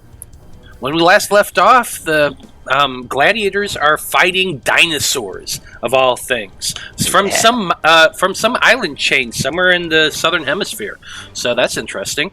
But yeah, let's go ahead and just jump right off. At the top of the order, we have the pterodons. That they're fun. Let's see what they're gonna do. One of them is dead, fortunately, and Ichabod is currently riding on the head of a freaking T-Rex. Let's see. Precariously. Yeah. There's 3 left. One of them is like really freaking hurt. He barely has any hit points left. He has a hole in his wing. He has several arrows pumped into him, and so he's gonna just go ahead and fuck off. He's gonna go his full movement speed to right about there, flying at an upward angle. I gotta kill him to move the hex, you ass! Ha ha ha! Good thing he can't fully escape. Alright. Yeah, he definitely like gets right up to that dome and kind of has to skim along it a little bit. But yeah, that's what he does. Alright. Yep, that's what you get, motherfucker. The other 2, the one that hit Apollyon earlier is coming back around for another swipe. Let's see, that is 5, 10, 15, 20 feet. It's going to be making, let's see, how many attacks does this guy get? He gets 2 attacks. First one with the claws, he wasn't able to grapple that time, so let's just try to attack. 23 to hit. So 6 points of slashing damage to you, Apollyon, and then it's a bite attack. Unfortunately, that's a 14, which is not enough. Alright, yeah, I take the 6. So it moved 20 feet to get to you. It's going to be using its remaining movement to fly away, and you like get ready to make an attack against it, but you don't seem to be able to provoke an attack. It doesn't provoke an attack of opportunity when it flies out of an enemy's reach. It has the flyby ability, so it just comes around, slashes at you, tries to peck at you, and then flies off. So it's going to be 40 feet 5, 10, 15, 20. I think 25, Apollyon used his 30, reaction 35. anyway. That is. No, that was last round. Yeah, that was last round. He then So you don't went get over. it back till your turn. Yeah. Hold on a second. So does bite attack count as a melee attack? You don't Yes. get your reaction back till your turn. So Yeah. You use your reaction to cast no, you Hellish didn't. Rebuke. Yeah. Was that after my turn? your turn has not come up yet. No, before he meant. Oh. Oh, I thought. Wait a second. I asked about using a reaction on my turn, but I didn't do it. And then I hellish rebuked. So then, Yeah, I hellish you did. rebuked before that. Like yeah, before actually my no, turn. you did. You Hellish Rebuke before then because on your turn, you ran away and you used your action to turn the handle. Yeah, and I asked about using my reaction because I was thinking about using riposte on one of their opportunity attacks, but I Oh. just didn't. You And just so that's what I want to do now if I Yeah, can. so the oh no you didn't was before his first his Yeah, so Okay. then you Okay. do still have your reaction. So you're what are you wanting to do with that? I put it in chat. It's a fighter maneuver. Riposte. Oh, okay. When a creature So, when a misses you with an attack, you can use your reaction and spend one superiority die to make a melee weapon attack against the creature. Yeah, you would technically be able Does to that do supersede the flyby? I'd have to say that yes, it does because you're using your reaction after it attacked, so it's still doing its attack move action. it Okay. reached in with its beak and you're Yeah, and you immediately reacted at that point. So yes, I'm going to rule you can do this. So go ahead and make a melee weapon attack. Okay, I gotta check what my superiority die is. I think it's a D8. Yeah. Probably. Maybe one of these other guys knows. how many fighter levels he got? 2. It's, Yeah, it's a just D8. Yeah. It's just a D8. It starts as a D6. It goes up to a D8 on the second level. I thought it Bree's started got- as a D8. I don't Bree's think got- it's ever a D6. Yeah, I don't think it honestly. ever is a D6, dude. I got it right here. They're What is this? D8s, Yeah, let's say Bree's got level 4 and with they D8, don't so- change. Well, Huh? why does this say D6 then? Okay, hold on. Yeah, I'm looking at it. Fighting style right now. You gain one superiority die, which is a D6. This die is added. Oh to yeah, superior- his Oh. is specifically because he took it at first level, not at third level of fighter. It's Well, it's different, yeah, so it is it's- a D6. It's because it's from the fighting style instead of from the actual Right. Battlemaster subclass. Yes. So- Yeah, I do not have the Battlemaster subclass. Okay, then yes. Then yeah, So it's a that is a D6. Okay, cool. I gotta roll it no matter what, right? Yeah. So basically, when you're doing this, you can Okay, that's expend a 4. you can expend the superiority die to make a melee weapon attack against Yeah, the creature. still need an attack roll. If you hit, you add the superiority die to the damage roll. So you still just have to roll to Okay. attack. Okay, and I'm gonna give myself advantage by attacking recklessly. Okay. You can't. You're not raging. I can. You can when you're not raging, but Yeah. It's not your Is it turn. only when I take the attack action? Hold on. it's only Yeah. when you make your first attack on your turn. So you would not be Yeah. able to do it. Yeah. However, you do have an inspiration. Okay, cool. That's fine. It's gotta You have still have low inspiration, AC. so you can I'll choose just to roll. use that. It's not as thick-skinned as the Can other. I choose after I roll? I mean, yes, you can use inspiration after you Whenever, attack. yeah. Yeah, How about an 18? an 18 does hit. Okay. So you're just going to add that D6, which was a 4, to this damage. 22 damage. 22 points of damage. Nice. Oh no, 23. I'm sorry, I can't add. 23. Oh, yep. Okay. So yeah, you stab out at it after it beaks you, and then it flies away. You do a decent amount of damage to him. It's looking really hurt and kind of singed from that lightning that you hit it with. Okay, that's it for that one's turn. Where's the last one? The last one is right here. Yeah, I think it's just going to come flying down towards Caia. Let's see, that is 5, 10, 15, 20, 25, 30, 35 feet of its movement. It's going to be making its attacks against Caia. That's rough, buddy. So that's a 19 to hit. I think that's Kaia's AC. Yeah, it just Okay. hits. That's a hit. So 13 points of slashing damage, and then it pecks at you. It tries to bite at you with that beak. That's a 16, which does not hit. And then it's going to begin flying away, still using its flyby ability to get away from you without provoking that attack of opportunity. So 5, 35, 40, 45, 50, 55, 60 to right there. It is now 25 feet in the air. Had to do quick math. And that's it for all the pterodons. So, Liam, your turn. And you currently feel the gods looking down on you with favor. Anesthetic, our Patreon supporter, is giving you her inspiration. Yeah. You also have bardic inspiration, so don't forget to use that if you want. Alright. Mm-hmm. Well, what I would like to do, despite water coming out of the first head, is use my action to pull this lever at this first raptor over here looking thing. Okay. So, yeah, what comes out? Allosaurus or Well, whatever we're it about to find out, aren't we? Yeah. Probably a healing surge. Roll for me a d6. Okay. A 2. Okay, 1 and 2 is okay. You grab that thing and you turn it, and as you turn it, little vents, little holes start appearing all along all four sides of the column. You just watch as it goes boop boop boop boop boop boop boop boop boop boop, opening.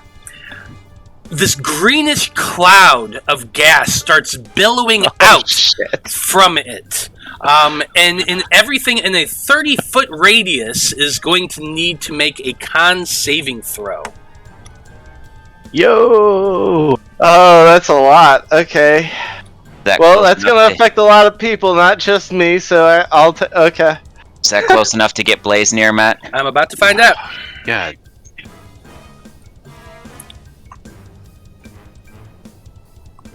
Would it center on the... Yeah, I got to center it. Come on. 13. Okay. So, yeah, it looks like it's going to be hitting, This is on a 30-foot radius, though. No, it's not. That's the one I pulled out, and it says 30 foot. So it should hit Ichabod and the Tyrannosaur too, I guess. Yeah, you're right. It is slightly off, isn't it? Yeah, I think if you go to the dead center, center, to the very center, like the crosshair there from that point, it looks like it's 30. But it's not from the square, it's from that dead center spot. It looks like it. Maybe it's not. No, it's still doing it. Yeah, it just. I don't know. I'm counting over the cell. No, yeah, it's just the circle is off. It's weird. Let's all put our measurement sticks out there. Wait, no, hold on. Get mine out there too. Mine's longer. Alright, what's the save that we need to make? Anyway, I would need everybody to make con saving throws. It looks like that's two of the dinosaurs. That is actually, I'm going to say all three of these dinosaurs here: Caia, Liam, Ichabod, and the T-Rex. God, that's a lot of shit. Easy inspiration. God damn it! Yeah, I'm gonna go ahead and before you say if it works or not, use my bardic inspiration die to. Can you use bardic inspiration die on saving throws? I will look right now. It is ability check, attack roll, or saving throw. There you go. You can wait until after you roll the d20, but you have to use it before you know whether it's a success or a fail. And he hasn't said yet. So, is that a d6 or a d8? D8, good sir. No, I think it's a D6 7. I got a 20 for Blaznir. Oh, It's wait, yeah, sorry. For Blaznir. Yeah, I was looking at the wrong thing. Oh no, it's a d6 for Blaznir? Yeah. Yeah. Well, I thought that improves with your level, not just your bardic level. If No, I'm it's not. just bardic No, level. it's bard. Oh, I had to try. A 1. Seriously? One better than you had before. Okay, so looks like all 3 of the Allosauruses failed. The T-Rex did save. Caia Ichabod failed. Caia failed. So, Did I succeed? Liam, what'd Was you a roll, Liam? 14. 14. Hold on. I believe yes. Alright, I finally saved one. So what exactly is this? Well, it is Find a out. cloud of acid gas that has been just pouring out from the vents on either side of this. Are you sure it's not poison? Nope, it No, is it's definitely acid. You're sure it's not poison or disease? It's like the acid that came out when you fell on that You can pipe. ask over and caused over, death. but you don't have resistance or immunity to it. But Right. everyone who failed take 28 points of acid damage. You succeed, you take half. Alright. Ichabod, actually, hold on a second. Don't you have a Disease. paladin thing? Disease. Not No, acid, aura. though. No, your aura of protection. At That automatically counts into oh, it does the count save. into it. Okay, Oh, yeah, because my Friday Paladin, it's already rolled in. got it. Okay, just checking. But everyone who failed is taking 28 points of acid. Those who succeeded take 14. Alright, so I took 14, and while you're adding that damage to everybody, I'm going to take my advantage bonus action attack on this guy right here. Which guy? The guy I've got stunned, Okay. just down there. And I'm going to go ahead and pump a superiority die into this to try and do a Hold on a shoving second. attack. Hold on 1 second. Before you do that, the guy, if it's this guy, he's already dead. Oh, okay. Before you do that, he is dead. He barely had any hit points left, and the acid damage was enough to take him out. Gotcha. Also, to make a bonus action unarmed strike, you have to take the attack action. No, that's just for the flurry of blows. Nope. You Nope. bonus action unarmed strike. You can't do that. Nope. When you use the attack action with an unarmed strike or monk weapon on your turn, you can make one unarmed strike as a bonus action. Flurry of blows just costs you a key point. Oh, is that what you think? Unfortunately for you, what you don't know is I also have Polearm Master, where I can use the butt end of my weapon as a bonus action. Try and take that away, son. So, I come over here, and I use the bottom of my glaive as a bonus action. Yep. Not at advantage, but 27 will hit. Let's see. Sorry, I forgot to take that off. Actually, it says the same thing. When you When take you the take the attack attack action. and the attack with only a glaive, halberd, or quarterstaff, you can use the bonus action to make a melee attack. I think he just took that away from you. Yep, did just take that away from you. Sorry, bud, but that is what it says. Alright, then I'm going to stand right there and do patient defense. That's not a follow-up to anything. I'm still spending a key point. Let's do it. That you Actually, I can get out of the cloud also. So Probably I'm gonna want get over to. here. Yeah. And get over here. Patient defense. I'm right there. Key point spent. Gas exploded. Awesome turn. Much better than water, son. But Well, we'll just see what we can do with this water. the gas does actually dissipate Sure. after the turn is over. Take away my frickin' attacks. How dare you? Yeah, sorry, How but dare we play by the rules? I don't like the rules when they're against me, obviously. well, obviously. Okay, Blaznir, time to get you. No thank you. That Allosaurus comes running up. And it's going to try to hit you with that claw. And do a pounce. It jumps up at you and starts trying to slash at you. That's a 17 to hit. 17 is my armor class. Okay, then I need you to make a strength saving throw. As it pounces on you. I'm going to use my inspiration to re-roll that. That's even worse. That's even worse.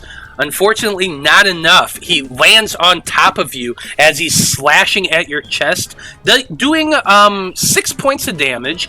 Not a lot, but you are now knocked prone, and he is on top of you. Now, once the target is prone, the Allosaurus gets to make a bite attack against you as a bonus action. So that's what he's going to do. But that's a 9, so you manage to pull that sword up and block it. If he's prone, would that be an advantage? Good question. I believe playing by the only rules. Ranged attacks that are at disadvantage. I think melee do have advantage. Yeah, I believe so. That's Let's cool. see. Yeah, I don't care. Let's see. Attack rolls against the creature do have advantage. So yeah, let's try it one more time. Yep, rules are the rules. 17. That's gonna hit. Is my armor class. So 9 more points of piercing damage. Come on, Blaznir, get up. Thanks for the inspiration. Mm-hmm. We got the last Allosaurus that's coming running up on Apollyon. Bring it. Doing the exact same move, comes running up, jumps, trying to slash at you with those claws. That's a 21 to hit. Has the one next to yeah, me taken a turn?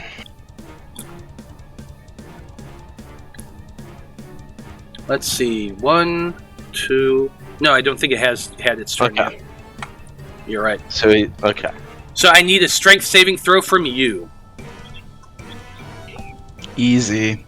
Natural 1. Natural 1. Oh, hold on a second. I just noticed that Caia has, or 26. Anesthetic has been doing some sick stuff. So, give me one. So I will get to you, Anesthetic. I apologize. I got focused on this. He does hit you with the claws, but you are able to push him off, Apollyon, and he does not knock you prone. So that's 8 points of slashing damage. Yep. And I'm all the Allosaurs Anesthetic attack on the same turn.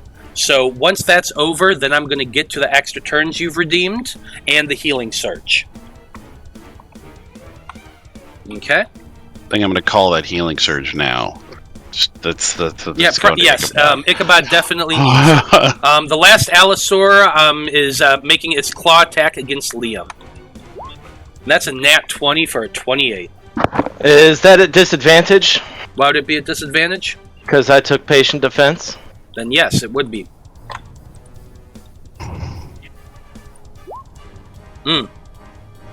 Man, these rules you guys speak of sound like pretty cool sometimes. I know, right? Sometimes they work out in your advantage. Oh, instead it's going to miss completely. Sorry, I was too patient. Yep, too patient and too defended.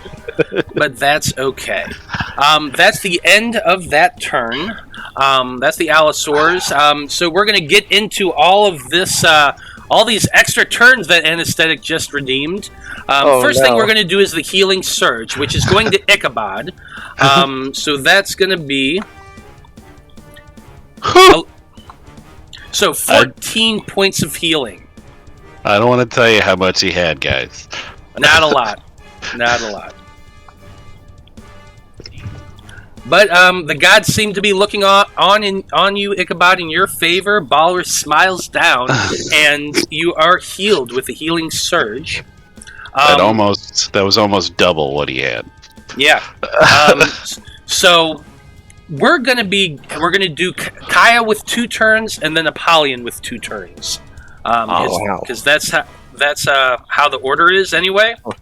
Or Blaznir. No extra turn. No extra turn for Blaznir. He's just kind of fucked up right now, being held down by that Allosaur. But your turn's coming up, so we'll see. Caia, take 2 turns. Well, Caia is gonna come over here real quick and come to Blaznir's aid Yeah. with 1, 2 quarterstaff attacks. I'm assuming 24 hits. Yes. Okay, there's 1, 2. Is he still up? He is still up. So then 1, 2. Ooh, Yeah, an the 11. 23 does hit. Okay, and then I'm going to be doing Hand of Harm on that last one, which would be that much damage to that guy. Yeah, that's enough to take it out finally. So just tell us how that looked. I mean, I come up, see that he's pounced on Blaznir, crack him upside the head with my quarterstaff. I go to punch him in the head. I'm kind of hit the ground the first time, and gain my wits back about me, and cave his skull in with my other punch. Yeah, absolutely, and it drops to the ground dead on top of Blaznir, who was lying on. He was over and holding him down. He's fine. So Blaznir, you now have like a 400 some odd pound giant dinosaur on you. So about that second turn that you got there, Caia, that you could use to pull this sucker off of me. Well, anyway, that was your action and bonus action. Do you want to use your movement? A paladin.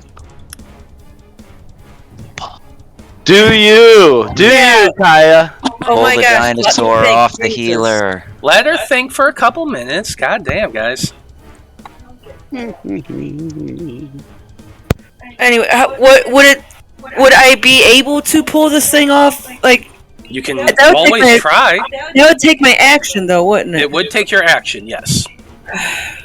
You know what? No, I'm gonna go up here because he can crawl up from under there. I'm gonna go up here because this guy, Ichabod, I take it is pretty hurt.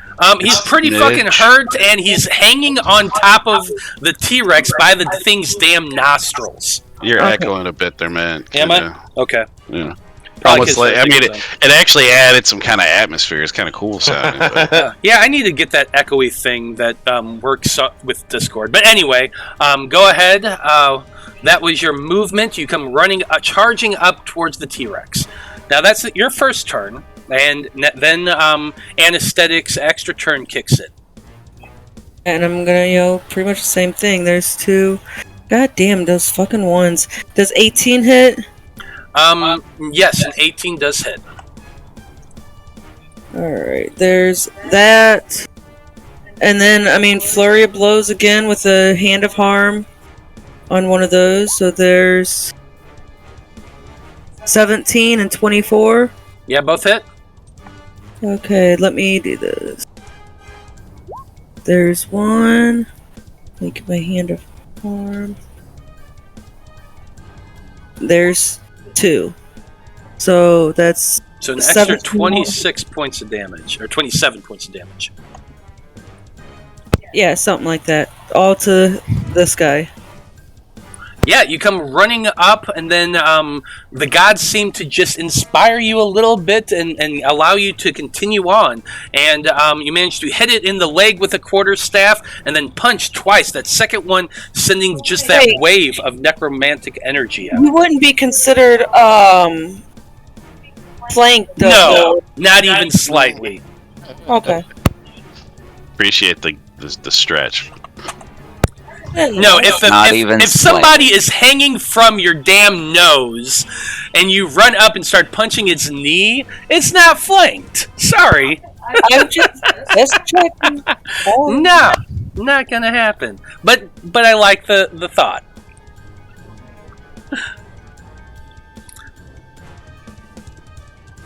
Anywho, you do still have movement if you want to use it. Nah, I'm gonna stick here and, help kill this guy. Okay. So that's it for Caia. Now, Apollyon, you have 2 turns as well. The gods seem to be looking down and smiling on you. So what are you going to do? My theme music starts playing in Apollyon's head. And he's like, oh yeah! He's showing off for the crowd a little bit, waving. He's like, watch this, folks! And the thing he's going to do is rage. Good call. And then Doesn't something physically happen when you rage now? my body crackles with lightning. But other than that, no. Okay. You got 4 horns and you're crackling with lightning. That's something, buddy. Yeah, and I will do 2 attacks on him recklessly He's with my sporting trident. wood. 17 and an 18. Yeah, both hit.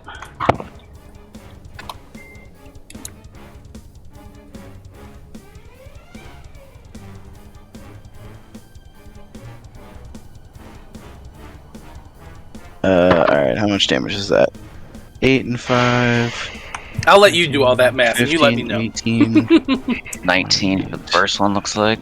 33. I'm getting 39, unless I added wrong. 39. 39 sounds about right to me, which is more than enough to take this Allosaur out. So, Apollyon, tell me how that looks. Yeah. So he jabs straight into him, kind of breaks the flesh a little bit, and then he pulls back the trident and like fully impales it through him, and you can see the lightning like shooting out through like his eyeballs and stuff coming out of his body. I like it. And with that, the Allosaur falls down to the ground dead. You still have movement Okay. if you want to use it. Yeah, and at this moment, I did use my bonus action. Yeah, I'm just gonna move over to help him on my next turn. Sounds good. Okay. You go ducking around the side of that that column, which the water is still pouring out, by the way. So Okay. effective. But it's just pouring out in like a weak stream, like somebody turned the hose on. Basically, yeah. Wow. Eventually, somebody from the Department of Water will come Yeah. over in their truck and just turn it off. Mhm. Is it pooling? Is there like a I pool mean, of water on A there? little bit, yeah. It's like, imagine if someone turned on a fans, fire hydrant and just a steady stream is Yeah. coming out, and it's starting to pool and get muddy and get nasty over there, but it's not like That's all it is. detrimental. Yeah. That's just all it is. But yeah, that's it for Apollyon's turn. Blaznir, you are on the ground. You're kind of hurting. I get my second turn. Oh yeah, that's right. You do have a second turn. Duh. I'm gonna Yeah, so I'm gonna attack this guy again. go for it. Reckless for sure.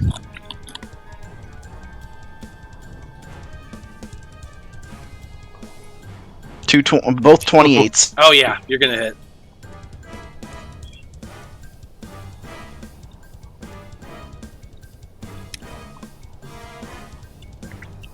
Alright, let me add this up again.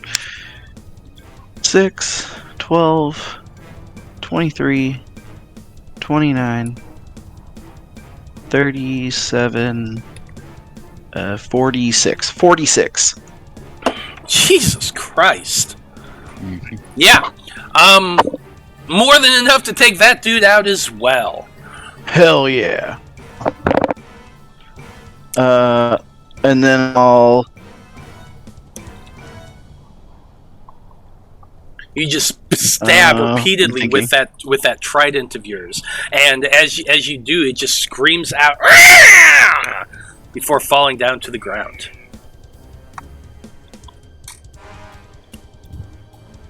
Okay. Still, Then I'm going to go 5, 10, 15, 20, 25, 30, 35, 40 over to here.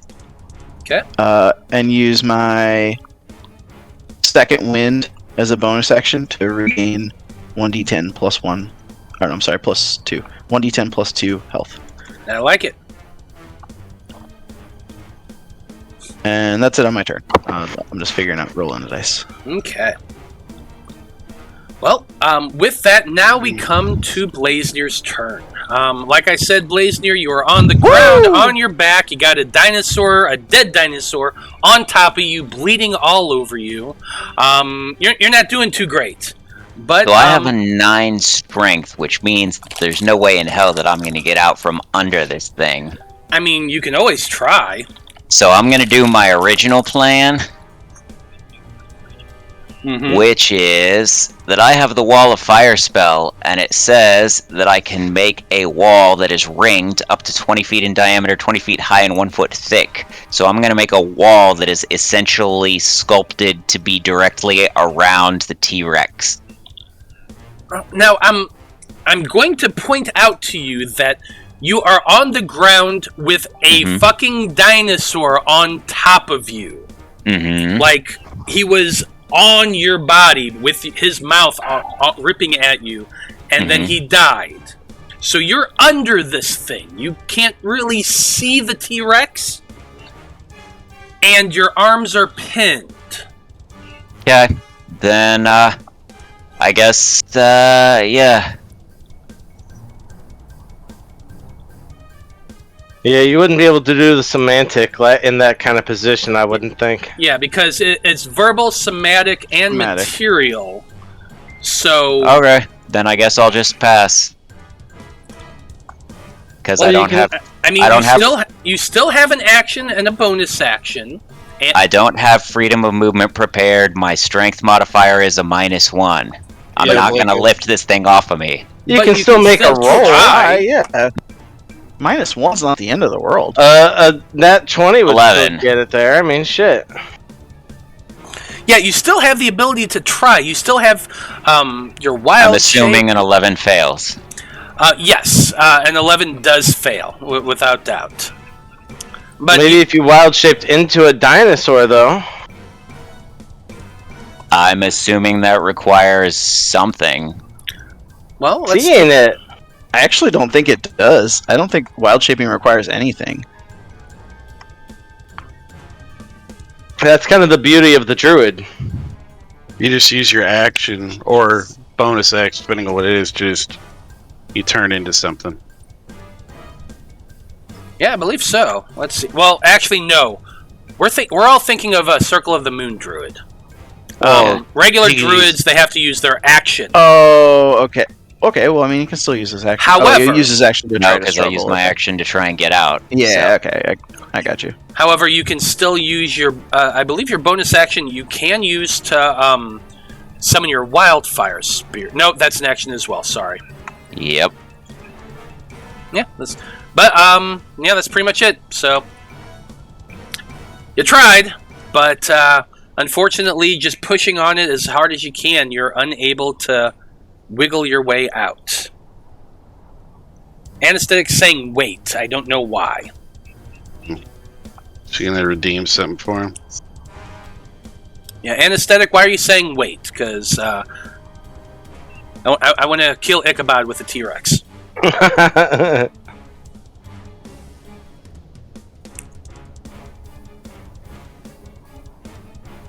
It's gonna be hard if Anesthetic keeps safe in Ichabod. His teammates are doing a good enough job to counteract that, so don't worry about that. Okay, Anesthetic just redeemed advantage. I'm guessing for Blaznir to try to wiggle out. Is that what you're doing here, Anesthetic?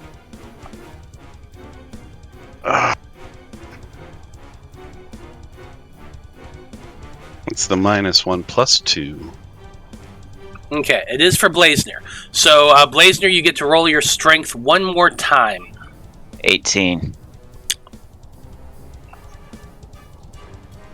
What's the +2 to? No idea. It's the -1 + 2. It's just -1 + 2. Yeah, what's Yeah. that? Oh, So probably +1. Bardic or Jack of all trades. Yeah, Jack of all trades. Jack of all trades, that sounds right. Because it's half my proficiency bonus, and it That's doesn't. the level 2 Bard ability, yep. Yeah, nice. Okay, so there... It's Yeah, on just any interesting. I've never ability seen that. check. So It's actually a that's sweet ability. That's kind of crazy. Oh no, it's awesome, yeah. But yeah, I'm gonna say an 18 is enough. You're heaving as hard as you can. Your weak arms can't seem to push it up, but then suddenly the gods seem to be looking down on you with favor. You push as hard as you can, and you're able to wiggle and wiggle and wiggle and get your butt out and able to pull yourself up.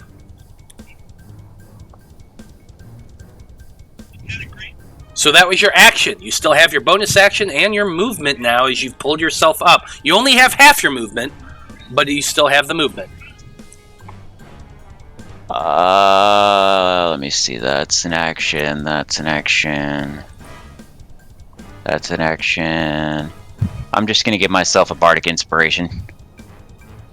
Can you give yourself bardic inspiration? I don't think you can do that at level 2. I think it's like 6 you can do that. Let's see. Bardic inspiration. Here we go. Oh, yeah, okay. One creature other than yourself. Yep, there then, you go. Summoning You can Caia give it to somebody else. action. Yeah, sure, I'll give it to Liam. Okay, there you go, Liam. Sweet. There you go. Okay, that's it for Blaznir's turn, but he did manage to get out from underneath the dinosaur and is able to move again. So that's a good thing. Now we come to the T-Rex. This T-Rex is on its turn. Like the first thing it's doing, it's just kind of shaking and moving. Like you're on it, and he's just kind of wiggling and shaking a little bit. Then he tries to lunge forward and is trying to bite down on Caia. Now, I'm going to need you, Ichabod, to make a strength saving throw as it lunges forward to trying to bite at Caia.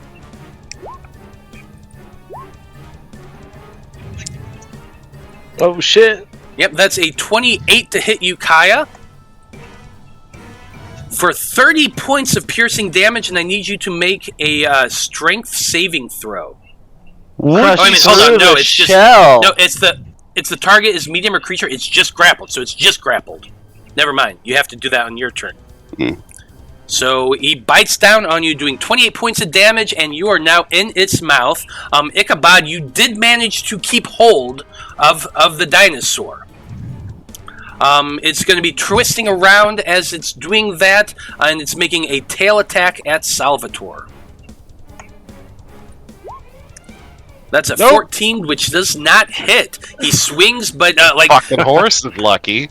yeah, the horse is just braces itself, and the tail slams against it, but the armor seems to hold and does not hurt it. That's kind of crazy. You'd think a T-Rex would just send a horse flying. Lucky ass horse. But since it now has Caia in his mouth, and Blaznir or Ichabod riding on top, I'm going to say that he's going to able to move without provoking attacks of opportunity. Yeah. And it comes up towards Apollyon. And that's going to be it on his turn. Quite the sight. Yeah, this is fun. Liking this T-Rex. boy. Ichabod, it's your turn. You are hanging on by a nostril. Okay.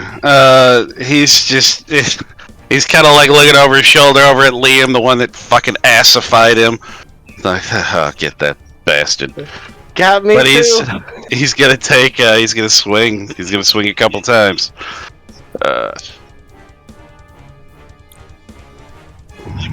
Yeah, you're holding on by one hand and trying to swing. So he's not gonna be able to do the whip as well, but yes, that's where I was going with that. But yeah. a 18 and a 15 do hit. And he's pumping in a friggin' divine smite into both of those. Probably a smart move. So that's 11, 20 for the first, 14, another 20 for the second. So 40.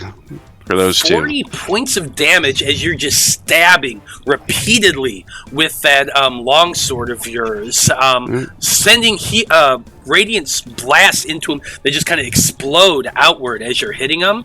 You do a decent amount of damage, but it is still up. All right, he's going to action surge, and he's going to do it again. Okay. The 24 does hit. The 14 doesn't? Nope.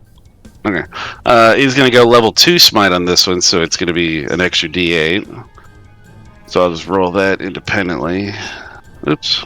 It doesn't just prompt you to do level 2? No, it's no, not with divine smites. That's why on my Friday one, I just made a damage calculator for. Good call. But so it just does the 2d8. So that was 22 plus 32 plus another 4 for the extra d8. So 36 points of damage. Nice. Very nice. And then you stab once again and explode with that that radiant energy. It's looking really, really fucked up. It has huge gouges along its skull now. You've pierced into the sinus cavity, and it's making this weird kind of wheezing sound as it tries to shake you off, but you're still holding firm. He is still alive, though. His bonus action, he's going to do second wind to give himself just a little bit more, because he's still full of fucking holes. So that's 1d10 plus 4, so it's a 13. And that's his turn. There you go. Good turn for Ichabod. Yeah, that guy's looking seriously fucked up, but he's alive. I think he's saying every curse of the father he possibly can at this fucking dinosaur. Probably. What have I done to deserve this? Okay, well, we got 2 pterodons left that seem to be circling around, or 3 of them left, I forgot, because there's one that ran away. Let's talk about the one that ran first. Yeah, he's going, just like, kind of circling at this point, circling around the edge of that dome, flying higher and higher as he's doing. So we're going to say, yeah, he's going to move to right about there. He's going to shit on everybody. The ultimate attack. Really should, shouldn't it? But you see it just kind of flying around the dome. It's got a lot of reach on that flight, but this arena is also pretty huge. Now, as for the others, this one's going to come flying overhead 5, 10, 15, 20, 25, 30, 35, 40, 45, 50... 55, 60 towards you, Liam. I will take my opportunity attack. Yeah, go for it. Okay. A 21 to hit. 21 does hit. And I'll pump a stunning strike into that as well. Well, you don't need to because it only had... Oh, wait a minute. Hold on. That's the one he fucked up earlier. 15 slashing to that one? Yeah, 15 slashing is enough to take this guy out. So he was flying towards you. You immediately react and slash at it with that glaive and cut deeply into that creature, and it just spirals down and falls at your feet dead. Alright, excellent. Yeah, but while that's going on, the other pterodon is coming towards Blaznir, because Blaznir is now a target standing up next to that other, what was it, Allosaurus. So it's going to first try to grapple you with its claws. So I'm going to need to make you to make an athletics check. And Nice. It does grab onto you, and it begins flying upwards in the air. It used, let's see, how much movement? It used half of its movement to get to there, so it's going to use the other half to just fly upward. We're going to go 5, 10, 15, 20, 25, 30 to right about here, carrying you with it in its claws. As it does that, it kind of bends forward and tries to stab at you with its bite. That's a 24, which does hit. So 15 points of piercing damage to you, Blaznir.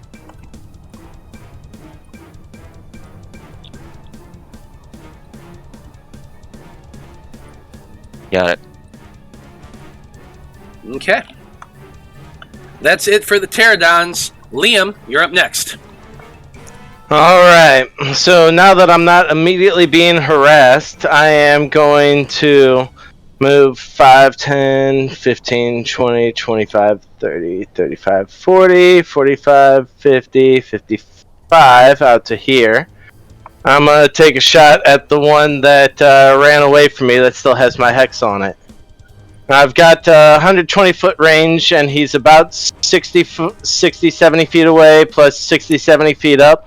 The hypotenuse should still be within 120 feet. Yeah, I'm just kind of doing the math in my head right now, but with a 120-foot range, even as high as it was, I'm going to say that, yeah, you should still be able to hit him. Excellent. Alright. Where'd the Hexbane bow? Well, technically, you got up to 600. It would be 17? 17 But does that hit. would be, 600 would be at disadvantage. disadvantage. 17 to hit, one of those, plus a little necrotic. So 11 points of damage. You shoot your arrow, it goes flying. Thunk! Right into the thing's gut, and it just goes limp, and goes spiraling, tumbling down, splat down into the ground. It is dead. Only have 3 hit points left. Excellent. Then I'm going to turn around and try and get a shot at this one that's holding Blaznir up in the air. So you tell me the one over here, yeah. That one, unfortunately, is out of your range, so it's going to be a disadvantage. Disadvantage. Understood. I'm still going to take a shot. Hexbane bow. A 15 to hit? 15 just hits. Could I do my bonus action in between actions to move my hex to this? Technically, you should have done that before you made the shot. Fair enough. Okay. But it's 15 still hits. It does still hit. 10 points of damage to it. 10 points of damage. Your arrow flies true and strikes right into the thing's back as it's flying up in the air, because it was kind of going at an angle to the east. Mm-hmm. It fumbles a little bit. It looks very hurt, but it is still alive.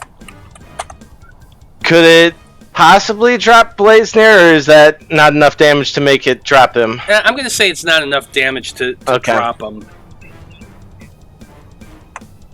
That's my turn. That's all my movement. I don't have any...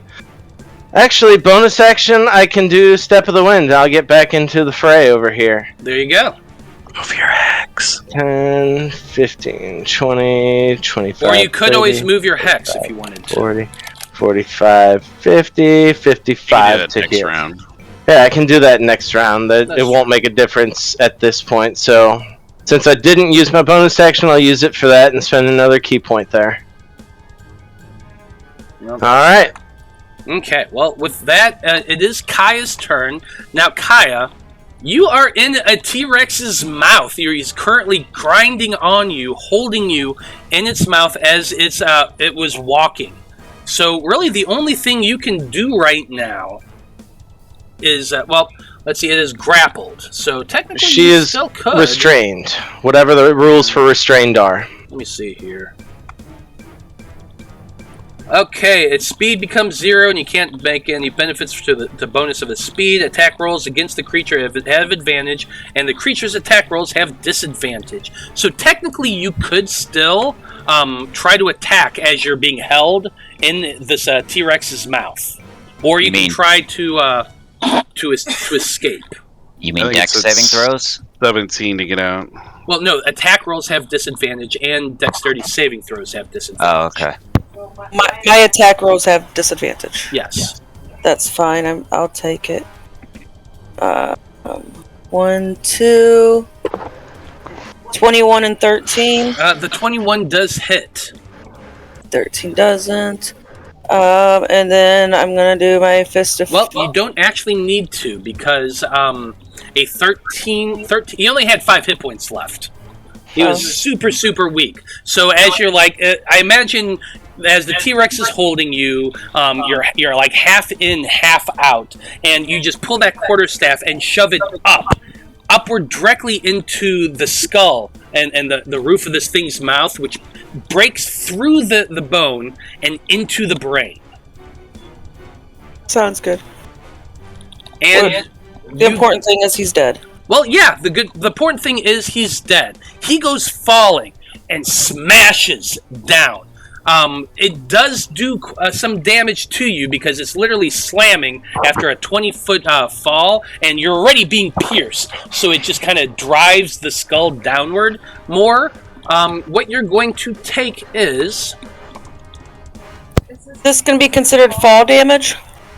No, it's considered piercing damage. Probably from the mouth hitting the teeth going into you. Yeah, basically, because you're in its teeth. You're in its teeth. It falls. I'm just asking. It's okay. I'm just asking. Oh, I know. I'm trying to explain exactly like how it looks.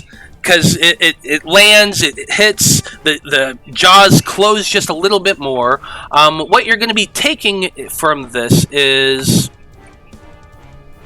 half of its normal damage.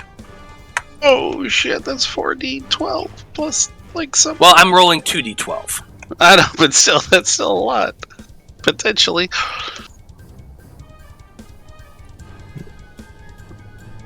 I guess would so that it's be going like to be it's going to be a total of 14 points of piercing damage to you. Would there be like a dex save or something like that for Ichabod? Yes, he's coming down. That's the next thing I was getting to. Now that I did Caia's damage. As it falls, you're just hanging on by that nostril with one hand, because you're using your sword. Yeah. So I want you to make your dex saving throw. 19. Yeah, I'm going to say that 19 is enough. You as it's falling, you see it, and you're waiting until your opportune moment, and you just drop, and you kind of land and do a tumble and get back up on your feet. So we're going to say you're right about there. Like just kind of brushed himself off. Just like I meant to do that. Mm-hmm. You know, just play it all cool. So, wait, hold on. Oh, never mind. I only have a bonus action left, don't I? Yeah, but you can use that bonus action to try to push that mouth open. I'll allow that. Go ahead and make a strength or an athletics check.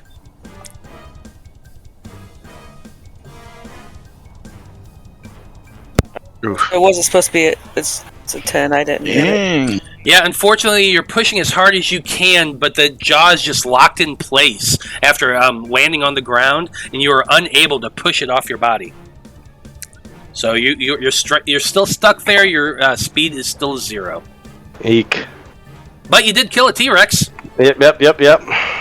Super jelly over here. Apollyon, it's your turn, and it seems like the only thing that's left is that pterodon that's currently like flying in the air holding Blaznir. Well, I gotta save my new friend Caia. So I'm gonna go over there and try to lift up this, open this T-Rex's mouth. Yeah, absolutely. Go ahead and make your athletics check.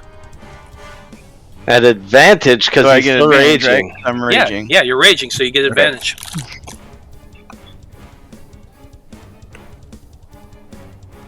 24. 24, nice. Yeah, you grab onto the jaw and just lift. Your muscles bulging, your body straining. And as the sun just gleams off that glistening skin, you're able to heave the thing up, and Caia's able to crawl out. Hell yeah. You're still on your back, Caia, but you can get up on your next turn. Can I use my bonus action to try to help her up? Sure, yeah, I'd say so. You can use your bonus action to grab onto her and pull her to her feet. Okay. Yeah. And I say, let's take down this last jabroni together. And Thank you for your help.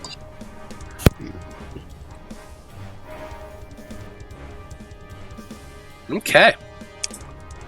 Well, I'm sure the fans loved watching Apollyon pry open a T-Rex mouth. Oh yeah, they're cheering and whooping. It's insane out there in the stands right now.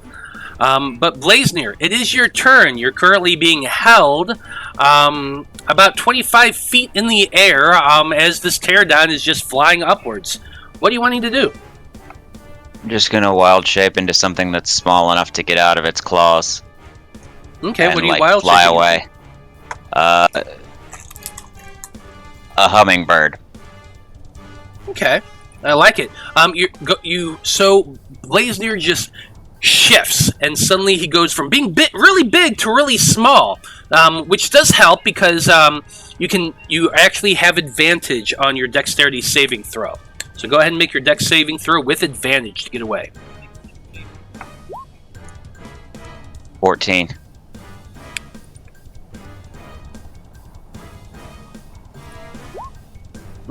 Unfortunately, they have a 16. So you swoop down into a tiny form, try and begin flying away, and just as that claw clenches reflexively, and it catches you. You are not able to get away. Oh, but wait a minute. Did you make that as yourself or as a hummingbird? Myself. I don't have the stats for a hummingbird. I was just saying hummingbird because I assumed it was small enough that it could just slip through his claws. Yeah, no. Unfortunately, you still have to make the check. But let me take a look here real quick.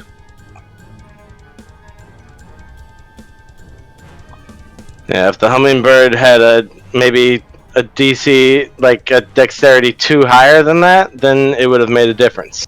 It's 1 point higher. Yeah, unfortunately, it's just a 1 point higher. If it's the same as my familiar. Yeah. Unfortunately, no. You would have been able to... It was a good thought, but yeah, unfortunately your dex was not high enough, even as a hummingbird, so... Sorry. You doing anything else? Can't cast Try spells to. while in wild shape, and I already have a bardic inspiration on myself, so... Which you couldn't do it in a hummingbird form anyway. Yep. So okay. No. That's it for your turn then. Ichabod, you're up next. Well, I mean, how far off the ground is the bird and bird? About 25 feet off the ground. Yeah, so 5, 10. Well, shit. And how big's the warhorse? About, 8 feet tall. Well, I guess, if he can mount his warhorse, and he's gonna, I guess that would be what... his movement and the warhorse's movement, I guess he's just got to use... Yeah, basically when you get on the warhorse, you can use it, subtracting what you did. Alright, so I did 15 to get there. He could get... The warhorse is, 60 feet, 50 feet? Mm-hmm. So he should have enough to get there, and he's just gonna get out the whip and, whip up there, and... Because it's a 15-foot reach. With a 15-foot reach... So your warhorse is about 8 feet. You're about 6 foot, so we're going to call that about 4.5 feet added on to that. So that's 12 feet. I'd say your whip is just within range. Yeah, he's going to just kind of whip up and try and, I guess, go for... if he could see it's clutched in the tail, he's going to go for its legs, because it's going to probably be the easiest thing to go for. Mm-hmm. To see if he can't get a hold of it, rip it free. So you're trying to hit the teardown? You're trying to grab the okay. But he's I guess he's the legs are going to be the claws. That region's going to be the lowest thing. So that's probably what he'd be able to grapple to. Gotcha. Okay, so a 22 does hit. Let's see what the dexterity saving throw is. No, not the smite, but just the 7. Oh, you know what? Fuck it, we'll do the smite. Okay, so you're pumping a smite into him as well? Oh, yeah. Got it. Well, a 20 does save, so you're unable to grasp it with the whip. But it does... You do take the... Another 12 into 12 points of damage. And that's... unless he can whip it again. Well, yeah, because you're just using your whip. The whip is your attack. You basically just switched hands and you're whipping, so you can make your second attack. No smite on this one, just a good old whip. Okay. Why did it... I hate roll 20 the way it does, so it's just 9. I Yeah, unclicked 9 it, more but it's points of still. damage. Well, it's looking extremely hurt, but it is still alive and still flying away. Is it able to? I guess you need I to make think another it's- check on that one, or is it can only do it once? You can only do it once per turn. Okay. All right. Well, that's what he's doing. He did everything he could. Okay. Well, that's it for that turn. Now we have the Pterodon's turn. It's flying high up in the air. It's going to use its full movement to go 60 feet in a southern direction. Right about there.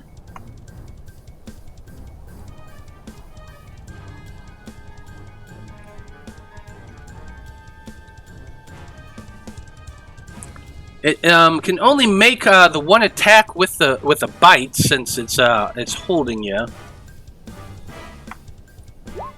That's a 13 to hit. I would assume so. I don't know what the... Yeah, I'm just using your fidgets AC for this because they're basically the same creature skin we've used. So a 13 does hit.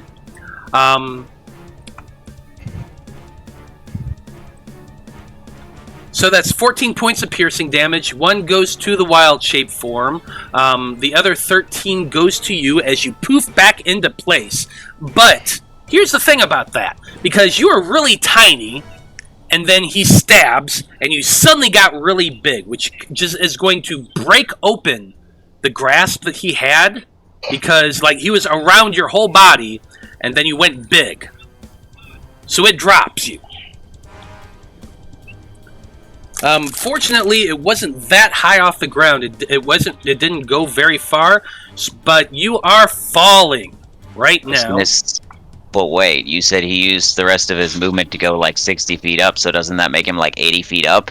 No, sorry. He was going in the same direction, but he only rose a little bit higher. Okay.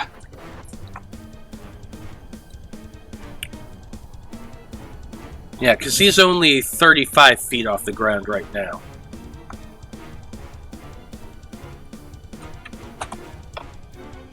So, Blaznir falls.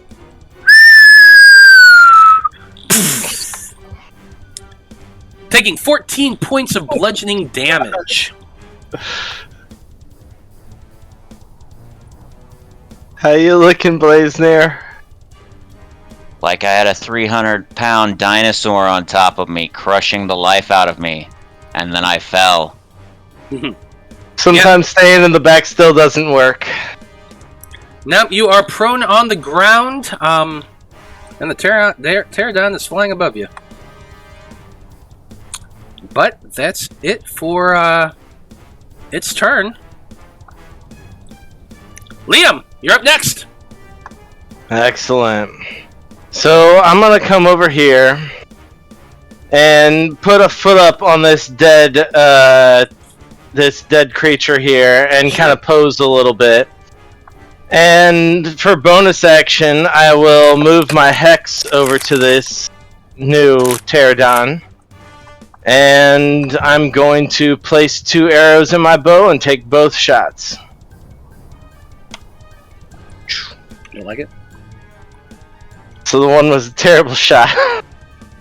Well, the 20 does hit. Yup. 9 plus a little hex. 3, so 12 points of damage. 12 points of damage is more than enough to take this thing out. It only had 4 hit points left. So, Liam, it's the last kill. Tell us how this looks. Alright, so as Liam poses and leans back on this thing, he pulls out, and the necrotic energy just goes into both the arrows, and they fly with them. And the one falls off because, you know, shooting 2 arrows at once is risky. But the second one lands straight into the neck of this thing and burns with dark energy. And Liam kind of turns away and waits for the sound of it crashing onto the ground. And it goes right next to Blaznir, fortunately missing Blaznir, because it was just a little bit above him, but I'm going to say for sake of things that it lands right next to him. Because I'm nice. But with that, the crowd just erupts in cheers.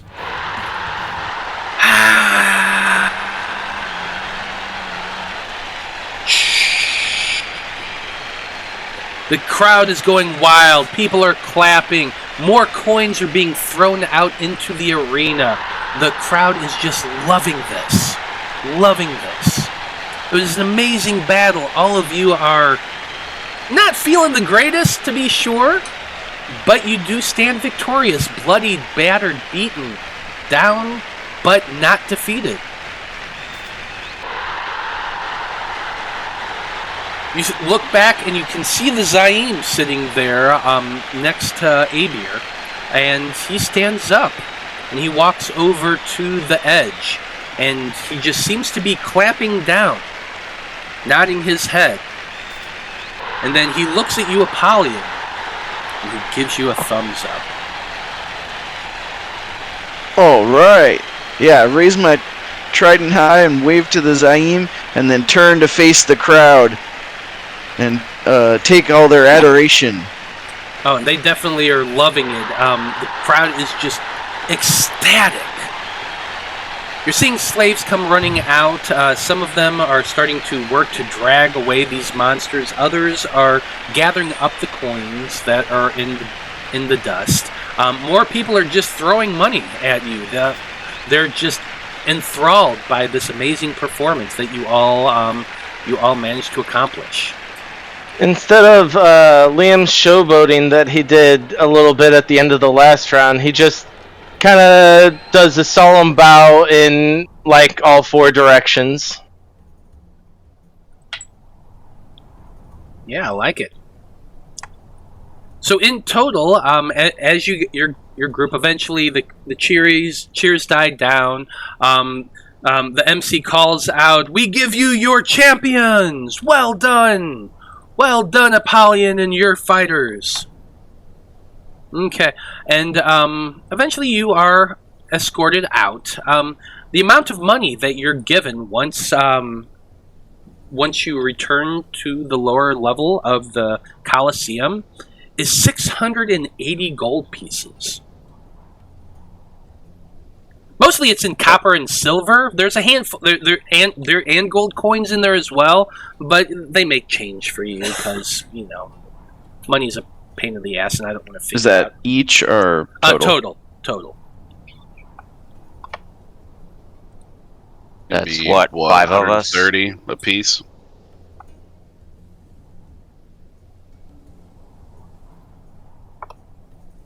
I know you said 80. You know, a little more than that. So what? Yeah, 680. If there's 5 of us, then it's 5, 136 apiece. There Exactly. You go. So yeah, everybody gets 136 gold pieces. Mostly mixed in copper and silver, but we'll just say, Sure. yeah, it's gold. Your group eventually makes your way down, leaving the water spout that's still filling up, or at least pouring out and filling up that little small pool right there. But as you're all making your way down,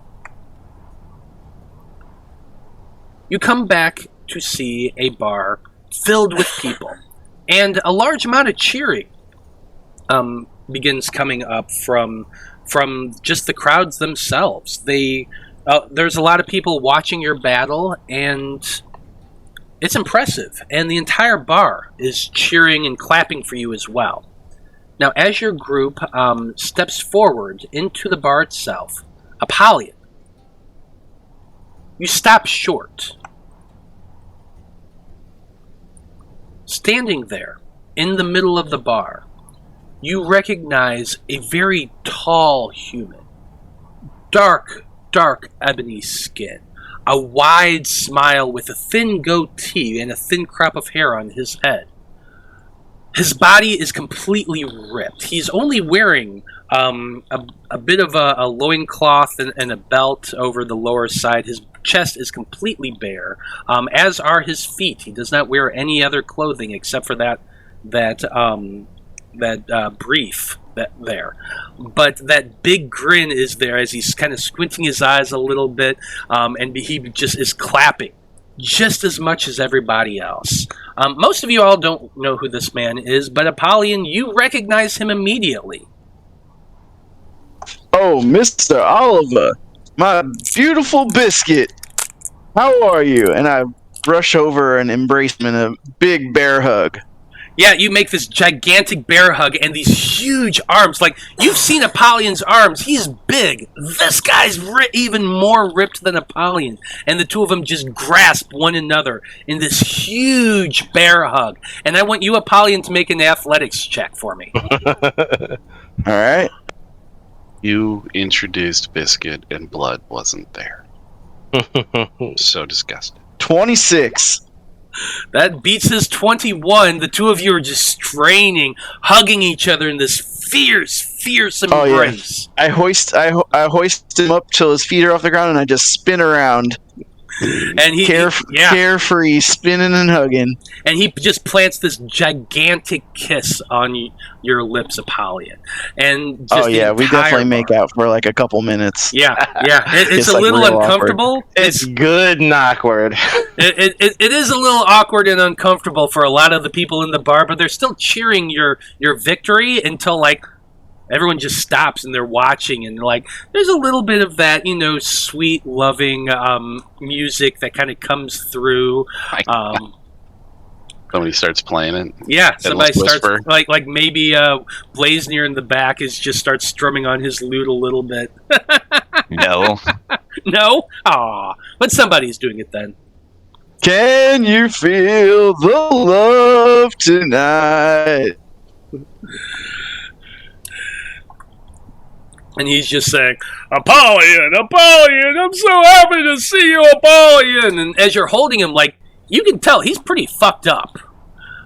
Has a lot of wounds injured? that are half healed on him. Yeah, like, as like you put him down and you're looking at him again, he is very, very badly beaten and bloodied. He's bruised all over. You're getting a good look on him. He's got a lot of cuts and scrapes. There's a lot of blood on him, but he's just like powering through it like a champ. Like it doesn't even look like it's affecting him whatsoever. But you can tell. You've known this man for a long time before you left Rowena, and you can tell that he's been through a lot.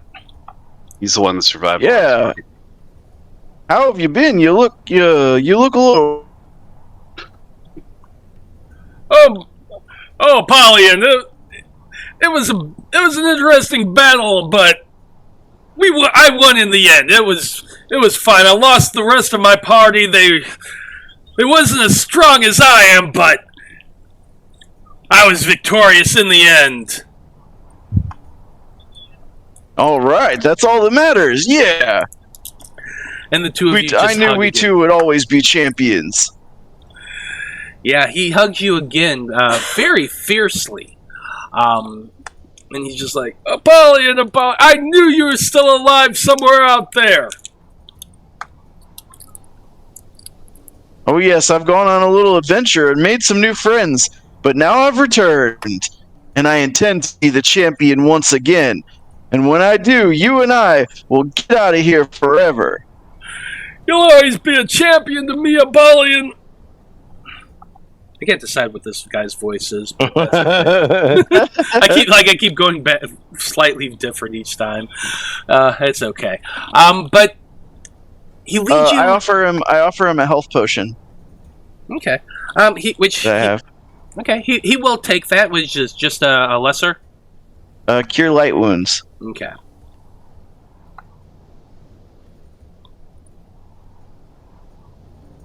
So yeah, he heals for 9 points of healing, which does help him a little bit. He grabs that and just downs it. But the entire time as he's doing this, he's like holding your hand, and he's kind of gripping that tightly. Here, have another. I give him another one. Okay, he'll take one more. So that's 2 off your inventory. Another 7. What the hell? Okay. Heck. I mean, cool.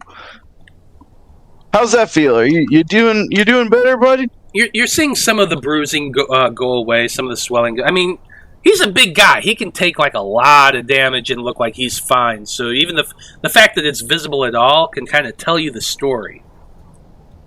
Yeah. What did you end up fighting there? We had dinosaurs. My team had to fight 4 Manticore. Oh, wow. Damn. I've never fought one of those before. I hear they're tough. Oh my god, they're just the worst. Fire and poison tails and... Oh, they could fly and everything, and we just weren't prepared for things that could fly. Oh, shit, yeah. That could be a problem. Hey, lucky for me, though, now I can fly. And I kind of show him off my winged boots. Oh, I wish I had some of those when I was fighting. That would have worked really well.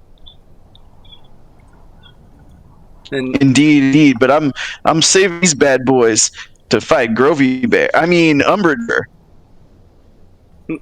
I'm going to make him make an insight check. They don't heal us between fights, do they, Matt? Nope. We have to handle that on our own. You got to handle that on your own. But we have a long rest in between our next fight, don't we? Yes, you do. It is coming up to the end of the day. You are going to have a long rest before your next battle, just so you know. Sure. That's good, that's good. Go ahead and it's up to you, Apollyon, what kind of check you want to make. Yeah, I'll roll deception. Probably a good idea. Big money, no whammy. 15. Okay. He seems to take your comment in stride, and holding your hand, he leads you over to a back table. All right. What are the rest of y'all doing? I'm gonna Liam's- find a room where I can be by myself and bandage my wounds. Okay. Liam's just drinking by himself in the corner as he normally does after a fight. Nothing out of the ordinary there. Fair enough. Does Ichabod drink? Yeah. Yes. Oh, yeah. Ichabod Yeah. enjoys whiskey. So he'd be sharing a drink with Liam, just as he's like, "Don't pull the levers next time I'm close. I'm just please." Well, to be fair, we had no idea what they were going to do. Polly's just spouted out water. Yeah, I was hoping for granted- maybe flames or something in a forward direction. How was I supposed to know? I get it. I'm just gonna make sure I'm not close next time, just in case. Sure. While you're next to me and we're drinking together, go ahead and make a perception check and beat a 28.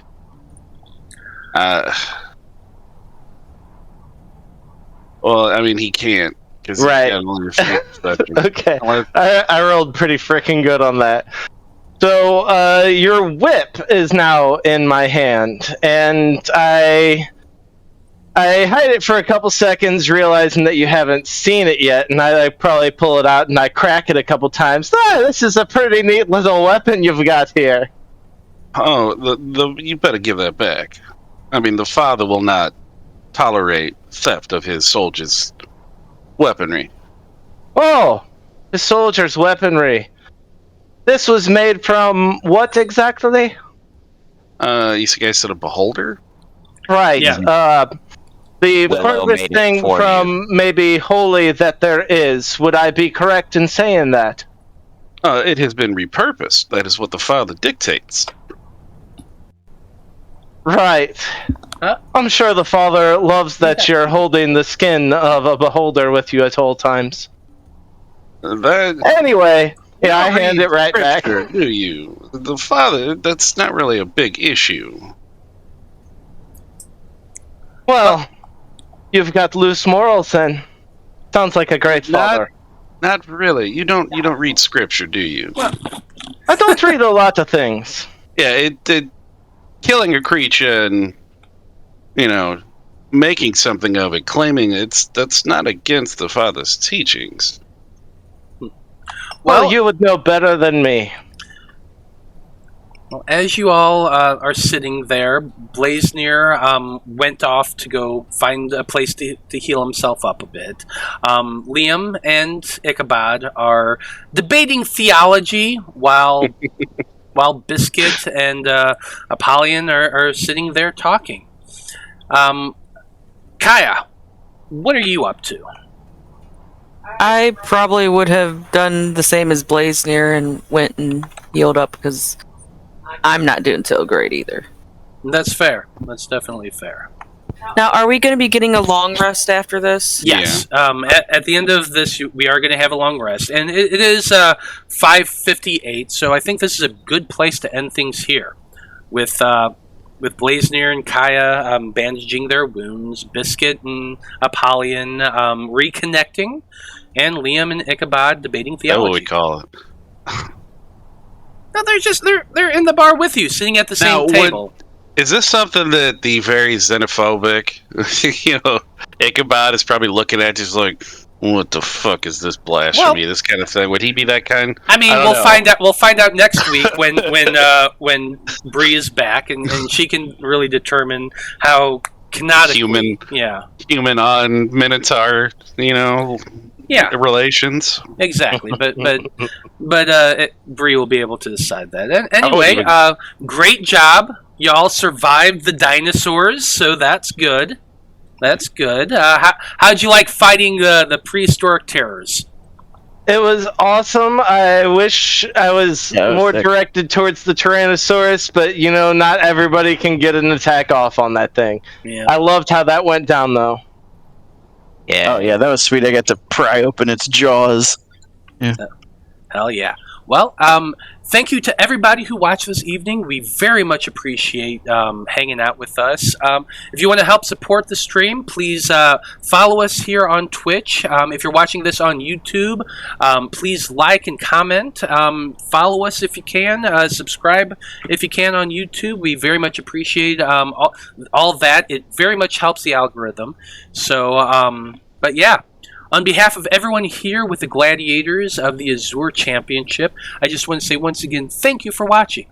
Have a great evening, and we'll see you next week. Good night. Peace. See you at 7.